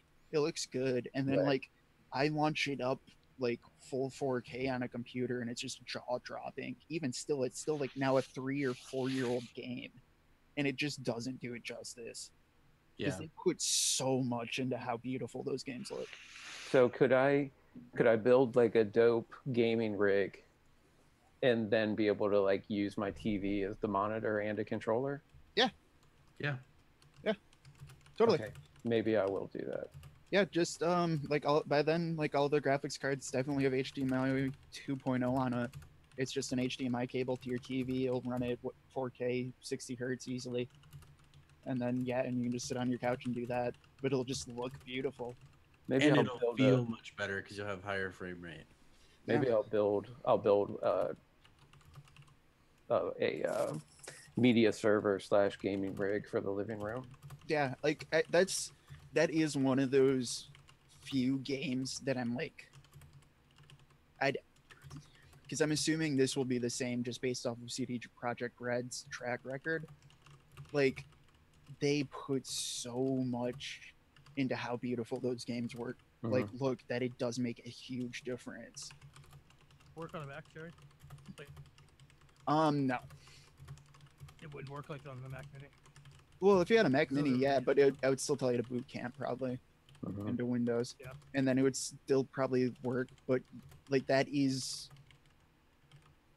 that's a give or take because it's a full game, so you'd want a really good graphics card with that. What are you looking at price wise to build like a good gaming rig? just rough, just like rough. Oh, a ballpark. good gaming rig, probably around Yeah. 1,200. If you want Yeah, like I was gonna say, yeah, good, like 1,200 good grand, gaming rig, grand and a half. you can do a cheap one that can run anything out there on Oh, like high settings for I like play. 700. Hey, I was gonna say, I have one that I've pieced together, cost me 850, and I can play anything at 1440p happily. If you wanted to sit on your couch, do full 4K, like, yeah, if you put a grand, like 1,200, grand and a half, you'd be balling. Especially with new graphics cards that are potentially coming out in August. Yeah, and the That's price is amazing. steadily dropping with Bitcoin mining falling out of favor. Well, all the current rumors is there's going to be new NVIDIA graphics cards in August that potentially are amazing. Like the next gen 1170, which is the upgrade to the 1070, is looking like it might be as good or better than a 1080 Ti, which is insane. What? Yeah, Really? yeah. I know. Like really, that's insane. I know. So like even like the 1060 or 1160 might be like you could play 4K on a $200 graphics card. Like I take it that's a good thing. Yep. yeah. The 1080 Ti right now is like an $800 graphics card, and this is like a $300 graphics card, 400 maybe. Yeah. Okay. So like, no, that's huge if there's gonna be that much of a jump in performance. Yeah, the best bang for your buck's usually the 70s. Yeah, and like it's looking like they might be able to just push 4K, like not play 4K, but like push it and run it like 60. Yeah, I'll probably have to hit you guys up sometime to help me like figure out what I need to get so I can build one. Sid Jerry up. He pretty much picked out the parts for mine, then I just like switched a couple things. That's it. Cool. Yeah, hit me up. All right. This is my passion and joy job. Yeah, I want to get back. I want to get back into gaming like a little bit. So that sounds like it'll be, especially if I do like the media server portion too, because then it'll be a dual purpose machine, Mhm. and I won't feel bad. That's actually what I'm working. She's not here. Okay, that's what I'm working on right now for my girlfriend's birthday. Is basically like a mini gaming PC, Cool. which is I will warn you, the smaller you want something, the more the cost is going to go up. Yeah, because you got to make everything fit in there. Yeah. Yeah. But like, you can if you're fine with a cube, you don't have to worry about it. Like it'll be like a $50 markup.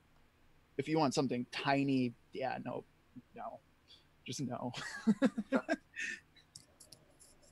So I know this isn't a vaping show, like a primarily vaping show, but have you guys seen the class action lawsuit against Five Ponds? No, what? No, what are they? What? Really? No. Okay, hold on. I'll send you. Yeah, what? Hold on. Sounds juicy. Yeah, it is. Jerry, I'm gonna My mouth is watering. do soon. Yeah, hit me up. Go ahead. Okay, hold on. I gotta give me a minute to find it, and I'll send it to you in the Discord. Okay. Oh man. But yeah, building a PC is always better. It's a lot more fun. Oh shit, we completely stepped off the music of Halo. I had a point to make. I don't remember any of the songs from WoW when I played, but the Halo songs are stuck in my head. So I think that's why I feel Halo has a better soundtrack. Has the best soundtrack. Because I can't even remember the soundtrack for WoW. And that's about it. Yeah, I mean, get it's fucked. Wow. It just shows like how much attention to detail was put into Halo. Like even the soundtrack was awesome. Yeah, soundtrack's really important. Look at Interstellar. It made a very good movie into a freaking great movie. Yeah. And also that was the game. The first Halo was the game that made me start liking the Xbox controller. Because before I was, all I used was like PlayStation and 64 controllers, and the original like giant Xbox controller came with it, and I hated it. Yeah. But then once Halo came out, like the bottom triggers, that shit was amazing. That was like a game-changing thing. It made sense. It had the best control scheme. Like it revolutionized the control scheme of shooters, because before then it was like it was like the Unreal Tournament where you had to look left and right with the left stick and then up and down with the right stick. Mm-hmm. So it was Wait, fucking did you guys weird. use bumper jumper or did you use default? I started default and then I moved to bumper jumper. Yeah, bumper jumper's where it's at. Yeah, for sure. Always. Because you jump with the bumpers. Yep.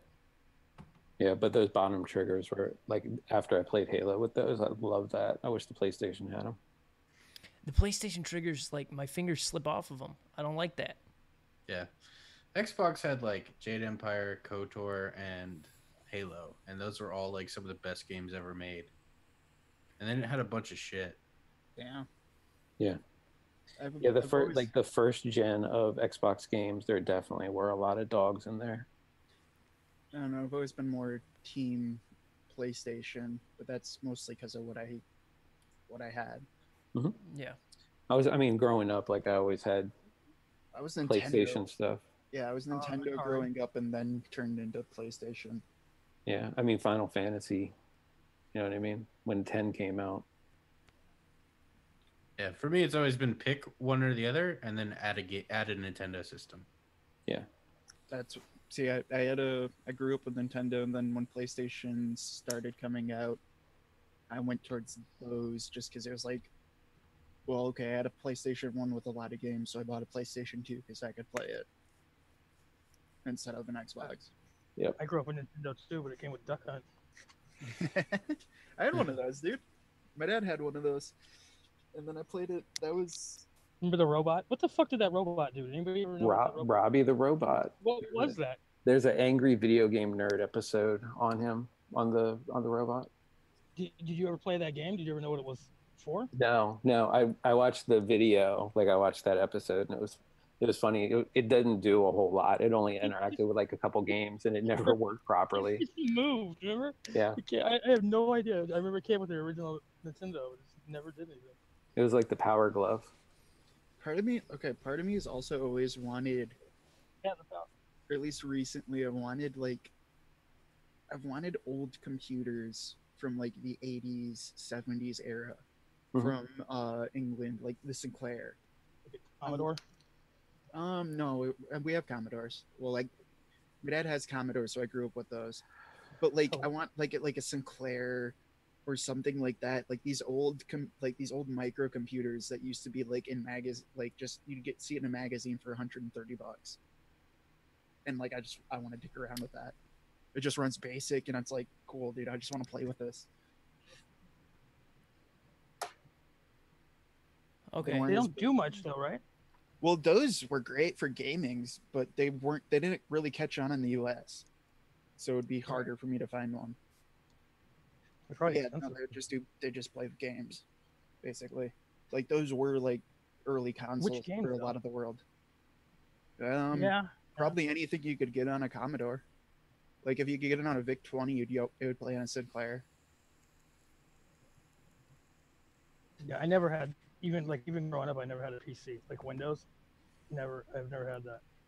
So I never played. Commodore wasn't Windows. No, I know. I'm just like. Then they went to Gen. I never got into PC games because, remember way back to like Apple, you couldn't play games on at all back in the day. Yeah, you could kinda, but I mean at all. Kind of, but not like the ones that everyone was playing. You know, old Mac or the old Apple. The Apple II or the Lisa. Yeah, but I would Apple IIe. I want the competitors to that were in a mail order magazine for $100 because that's where all the games are. Right. It's like an 8-bit Motorola chip, running at 16 megahertz. Like, goddamn. Oh shit. Okay, so sorry. Go ahead, Graham. I'm cool. I said vision. Did you get closer to the mic? Because you're not as quiet anymore. Which mic? I don't know whatever mic No, I you're switched using. mics. It was. Oh, okay. I was running a. I'm using the inline mic now on my okay. headphones. Okay. I was using the compressor, the condenser mic on the iPad, and it wasn't working. Yeah, because that was the annoying fucking No part. power. Was that you were loud enough to be Just heard? tell me, dude. You know, yeah, that's why I told. I can't tell, dude. Yeah, you were quiet enough to be heard, but not loud enough to actually make a point. So while I was talking, I just heard this rumble in my fucking headphones. And I was like, you ignore gotta it, tell me. ignore it. Shut the fuck up, Graham. And then No, you. Like his audio. I'm like $8,000 into this fucking shit trying to get the mic right. like this is a Yeah, and I'm like $8,000 into it because nobody will fucking tell me. this is a bit, right? Like his audio is like no, his it's own working better. I wish it he's was got a bit. lag switch for too. his audio. He's just pumping it with his foot. Dude, you have He's no actually idea like how much. he's actually a genius with this, and he knows how. Like you have to be like a complete master at it to be able to make it sound right. Yeah. Get this consistently bad. Yeah. It's got, You know this what's funny has to is- be a thing, right? This has to be a pre-planned bit. Yeah, it's a bit. It's I literally have probably $5,000 invested in just shit to do to try to fix my audio, and the one thing that's working is an inline mic that came with some Skull Candy headphones. And I mean, Yeah, what the fuck Yeah, happened to okay. your computer? dude, it's like there's no hard drive all of a sudden. It won't recognize the hard drive Mm, at all. It'll recognize an external drive, but then it just, as soon as it boots, it just crashes. So, I don't know what the fuck I'm gonna do here. don't buy Apple products. That's what you do. Well, How old is I it? don't know. I don't know. It's a 2012.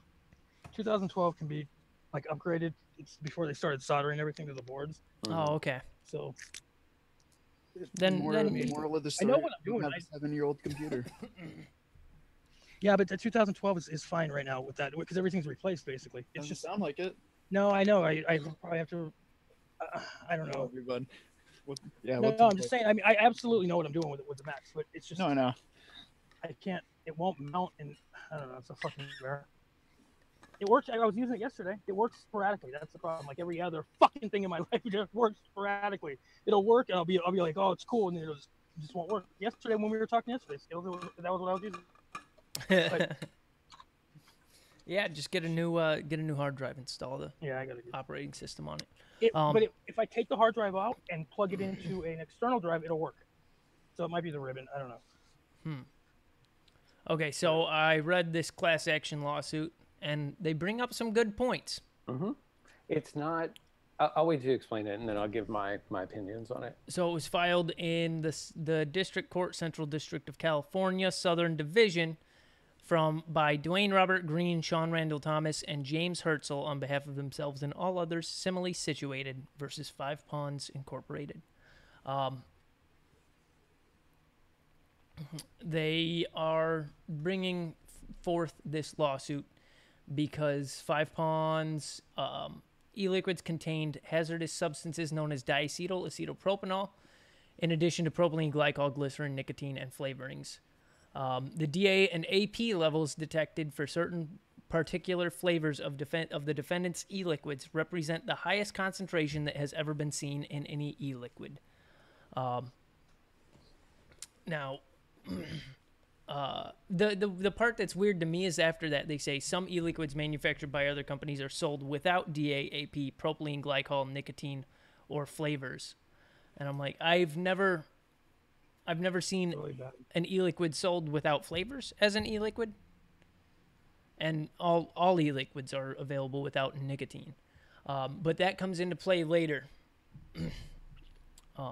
And so, There's also the part about the price, yeah.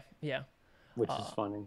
The defendant does not warn its customers about the dangers of inhaling DAAP, neither on its product packaging nor on the website. Instead, the defendant's marketing campaign describes its e-liquids as if it were selling wine. For example, the company describes its Boden's Mate e-liquid as crisp mint with subtle chocolate undertones and a French vanilla finish, while its Absolute Pin has an intense complexity of Irish cream, cinnamon spice, and caramel with subtle absinthe undertones. Some special edition flavors in its line of products are described as having been aged in oak barrels. Despite the defendant's marketing campaign that boasts its top-notch ingredients that makes for a high-end experience, defendant's products are actually laden with harmful chemicals. They talk about in 2009 how people became aware of the hazards of DAAP, and some e-liquid managers took the issue seriously enough to make efforts to halt the usage of flavors that contain DAAP. From the company's inception in November 2012, it has sold high-end e-liquids in a variety of flavors that contain varying amounts of DAAP. And they claimed on their website that it moved to source solely diacetyl-free ingredients. It subsequently discovered that trace amounts of diacetyl were found in these products.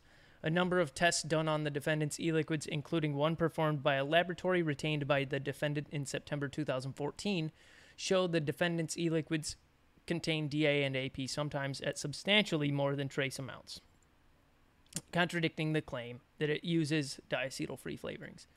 They did not disclose these results at all until June 2015, and it did so only at a time in an attempt to rebut the testing that had been conducted by an e-cigarette store in England called Cloud9 Vaping. The test results showed some of the defendant's line of products contain the highest levels of AP that have ever been shown in laboratory tests of e-liquids. In light of these results, Cloud9 withdrew 5 ponds, and the Electronic Cigarette Trade Association notified Canadian vendors of the e-liquids to withdraw and cease sales of the e-liquids. Now, this is the damning part. Defendant's e-liquids also contain varying levels of nicotine. The Cloud9 laboratory testing has also shown that the defendant disclosed inaccurate nicotine levels on its packaging. And that's where it gets iffy. Theo, could you mute up for me real quick?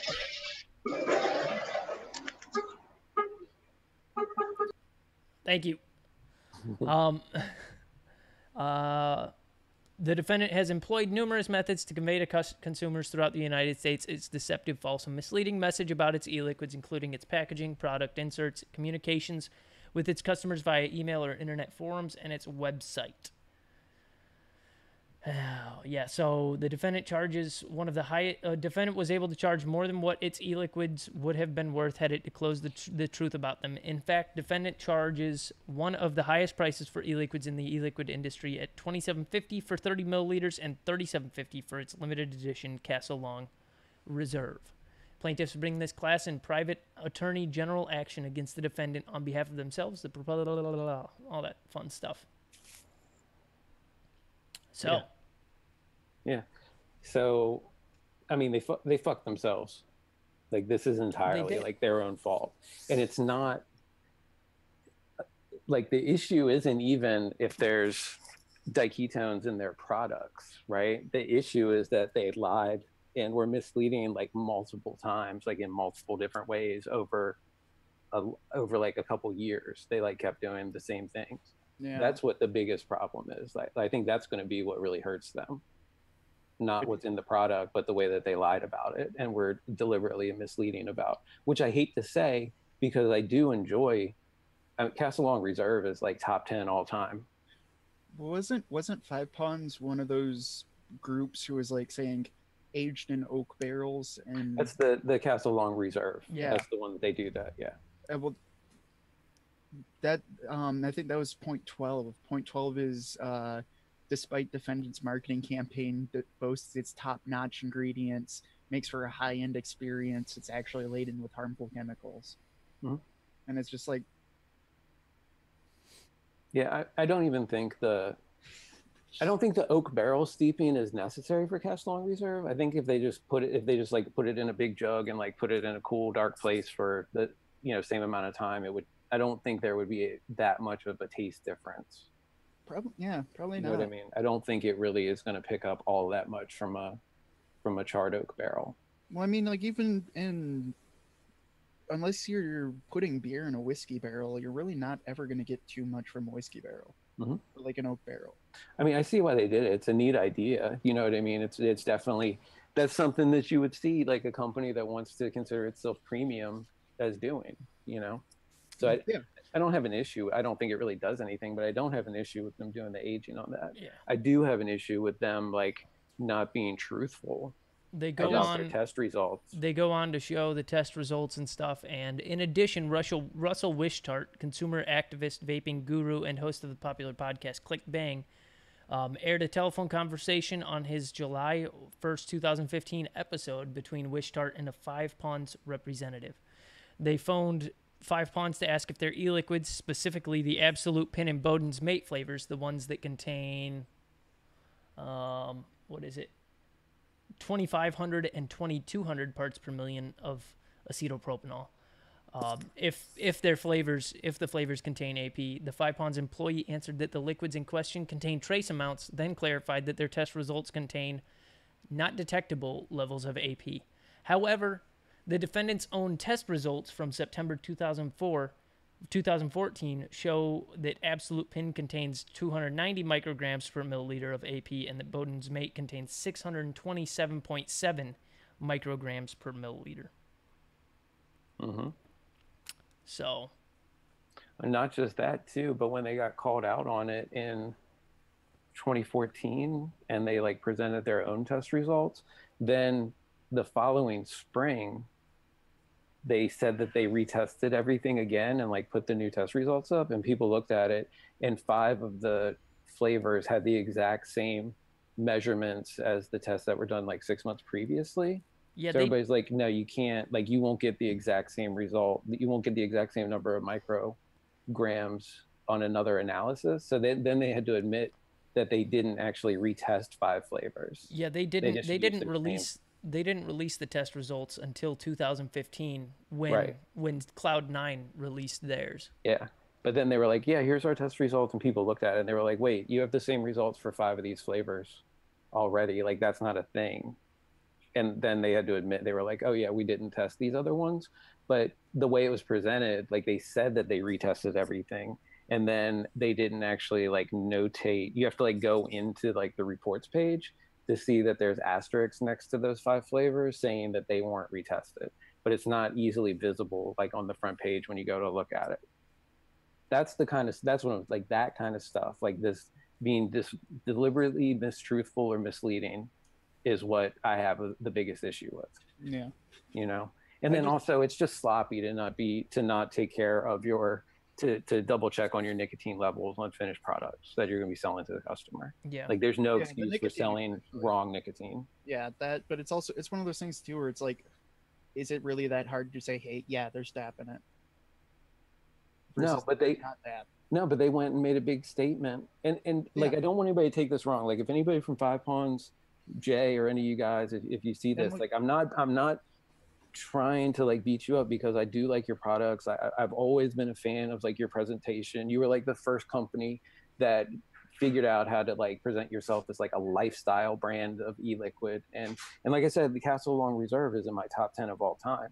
But it's not okay to lie to your customers. It's not okay to lie to people or not tell the whole truth just to be able to present yourself in a certain way. You know what I mean? Like, that's what I have an issue with. Because I always looked at them as being a responsible company, you know? I get that. Because, I don't think any of us here would have a problem with DAP. I willingly use Liquid Barn vanilla ice cream. Yeah. And that just makes all of these parts per million DAP levels kind of jokes. So well, I mean, they decided that they wanted to present themselves as being a, you know, diketone free e-liquid line when they actually weren't. False claims for profit too, because they knew if they did that, they'd be able to increase their sales, because they were one of the first ones that said that they were going diketone free. Yeah. You know, that's what I'm just disappointed. I'm disappointed in it. I'm trying to find the nicotine levels and how far they were off. Yeah. And then, like I said, that's such an easy thing too. I mean, we do that. That was like one of the first things that I implemented once we started doing large scale. Was we do you do a test on your raw nicotine, or, you know, whatever your main nicotine is, that you get 100 milligram per milliliter, whatever. Like, when we get that in, we do a test on that to make sure it's accurate. And then when we mix the liquids, we do another test on the finished product before we put it into the bottles to make sure that it's where it's supposed to be at. It doesn't add that much work to it. You know, you just make it a step in your workflow. And that way, you know that if you say it's 3 milligram, it's 3 milligram. Okay. The results showed that the nicotine content varies from 1.8 milligrams to 3.7 milligrams on the 3 milligram samples. Yeah, that's way outside of the rules, you know, of simple statistical error. Yeah. Or standard deviation. Like that's way outside of standard deviation. Yeah. Yeah. Ours is like 2.8 to 3.2 or something like that is what I'm okay with. I was gonna say, if you're outside of like deviation for DIY, that's kind of scary. Well, I mean, the issue too is the only way, like, I don't have a gas chromatograph or a mass spectrometer that I can use for that kind of stuff. So you have to do the titration testing. So 2.8 to 3.2 is, you know, that it's going to be pretty close to 3 milligram if you're doing the testing properly.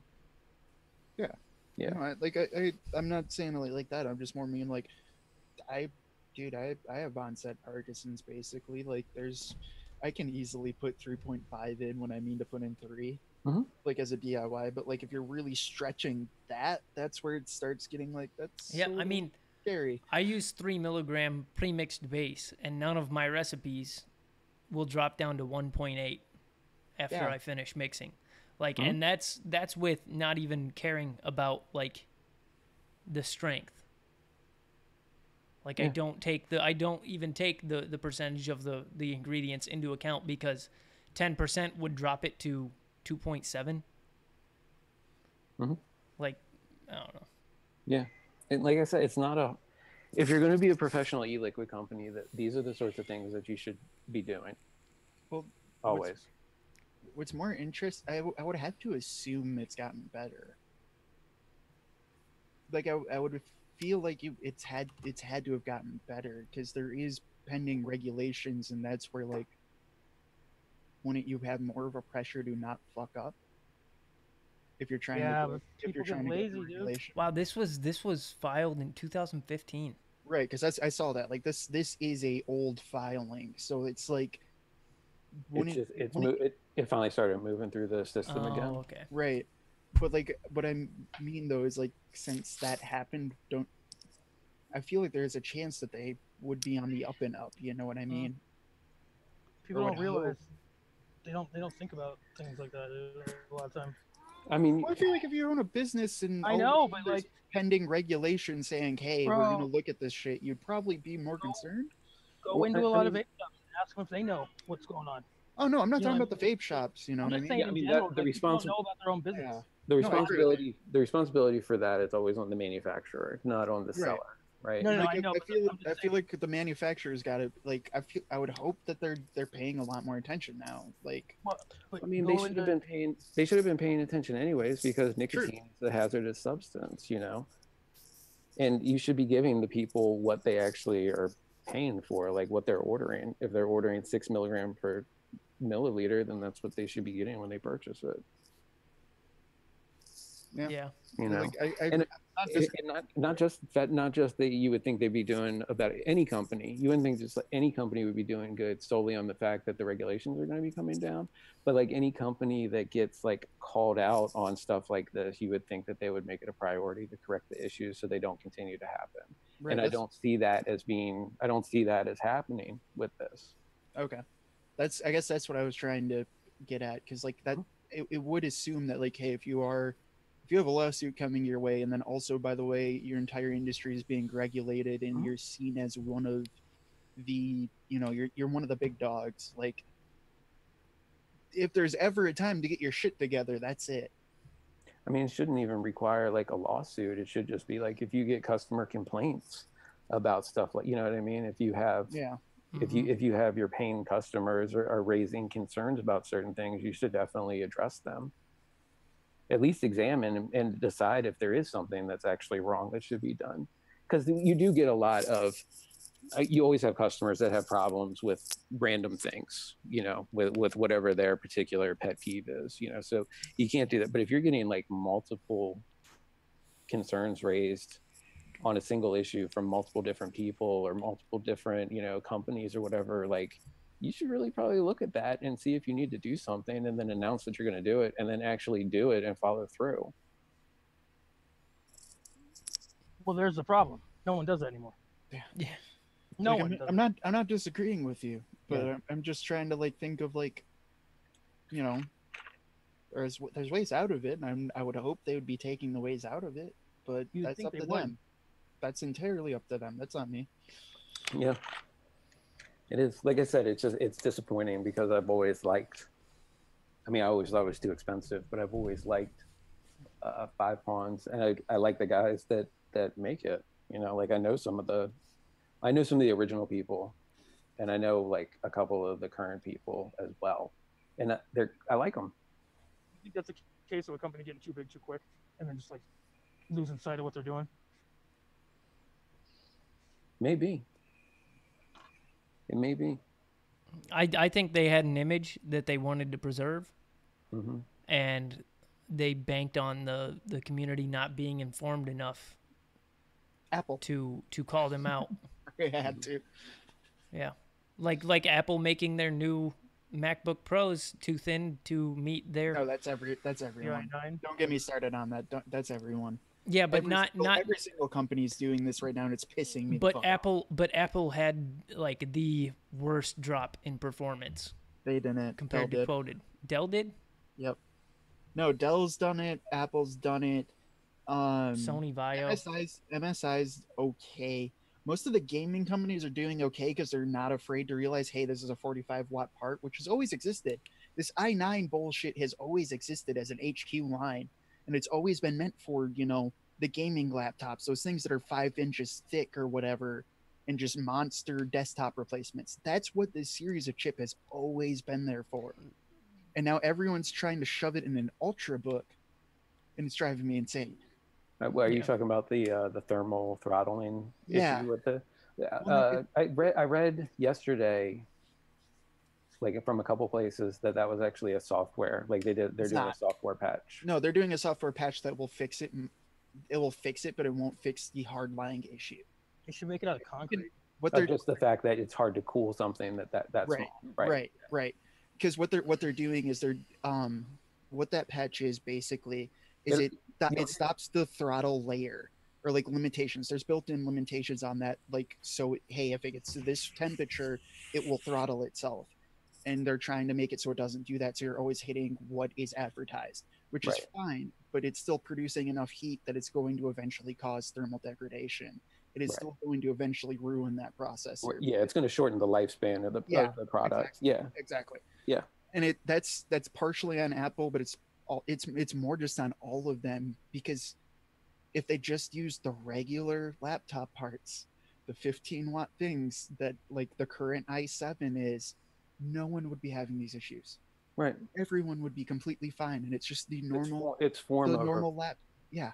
It's form over function. Exactly. Like I wouldn't mind, a slightly thicker, notebook computer, provided that I get like the better cooling, and then I'd also get better battery life. It's the same issue with phones. Like phones keep getting thinner and thinner, and like battery technology isn't moving that fast. I'd almost rather have, my iPhone be a little tiny bit thicker to get a little bit better battery life instead of making it as humanly possible. No, battery technology is moving faster than you think. It's just that these giant battery companies like Samsung and shit, they buy out the technology and then bin it. Yeah. Because they want to keep selling their products. Yeah, for sure. That's the problem with Steve Jobs being dead. He knew what people wanted before, you know what I mean? Like they're making. Well, you do know market it. Yeah, totally. He knew what people wanted, not necessarily, and you never heard people say shit like that before. When he was, I wish Apple was this different. People never said that before. Well, the problem. People clown the iPad like super hard when it was. Oh, the iPad's great. Remember that? Yeah, but everybody made so much fun of it when it was announced. Like everybody's like, "Oh my god, I can't believe they're doing. Nobody wants this sort of thing. Why are they wasting all the money?" And now that's like, what's the iPad? Like 75% of the entire tablet market at this point. Yeah. Well, he knew. That the iPad was developed before the iPhone. And But this current issue is on almost every laptop manufacturer, because they're biting onto this i9 hype train and thinking, oh, people are gonna want this shit. And people want this, obviously. Like, obviously, yeah, more performance is always like cool. Yes, hell yeah, bro. At what cost, But- though? Well, yeah, exactly. All of them are now like, it's been driving me crazy because they're like forgetting the laws of physics or some stupid shit. Mhm. And it's like, well, okay, what is normally in these inch ultrabooks is a 15-watt TDP processor at most. And like, that's fantastic. Those can still do really fantastic things. What they're doing now is deciding to fit a 45 fucking watt processor in that same exact thing. Right. Well, I mean, The they're normal presenting. desktop is 65 to 95. They're basically putting a desktop processor Yeah. into an inch thick notebook without a fucking fan and just a passive Yes. heat sink, and are just like, this will work. Yeah, I It's mean, wrong but move. MacBook Pros they're not advertised as laptops. They're desktop replacements. You know. Right, but you got to So actually That's build what I'm that. saying. So if you're going to Yeah. have a desktop replacement, then you need to make sure that it can perform like the Yeah. desktop that you wanted to replace. And if you're going to have like all these thermal issues, that's not performing the same way that the desktop you're trying to replace would. At Yeah. all. No, What about like, weight that's, theory? I still Like, think is it's that- bullshit, but Think that whatever. bull is- But no, Okay, like, guys, I gotta get some sleep. all right, peace out, bud. All right, amigo. Later, man. Good night. All right, dudes. I'll see y'all later. Later. Later. Talk to me tomorrow. I'm probably gonna Okay. I'm gonna bail in like 10 minutes or so too. All right. Yeah. Okay. Let's Either call way, the see show. you coming back, or otherwise, yeah, call All it. right, let me text him. Jerry. What I'm happened gonna when you do- came in? I'm gonna He- do some mixing with Graham tomorrow if you want to join. Yeah, that'll work perfect. He was walking in what looked like an open air market. up for I don't know. Yeah. All right, let's get up. Yeah, but yeah, we'll call it there. Okay. Yeah, I don't want to keep ranting on this. All It's right. just, I don't know. I don't get it, dude. I don't fucking get it.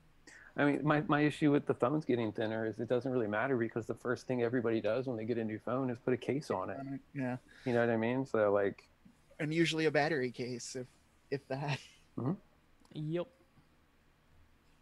But yeah, no, for that is just one of those things where it's like, so you're gonna triple the amount of heat this thing creates, and expect it to work. yep. All right. Thank you guys for tuning in. We had fun. I hope you guys did too. If you enjoyed it, hit like. If you didn't, go fuck yourself. And we'll see you guys same time next week. Good night, everybody. Where the fuck is it RSPN? Yeah. Never have this shit ready.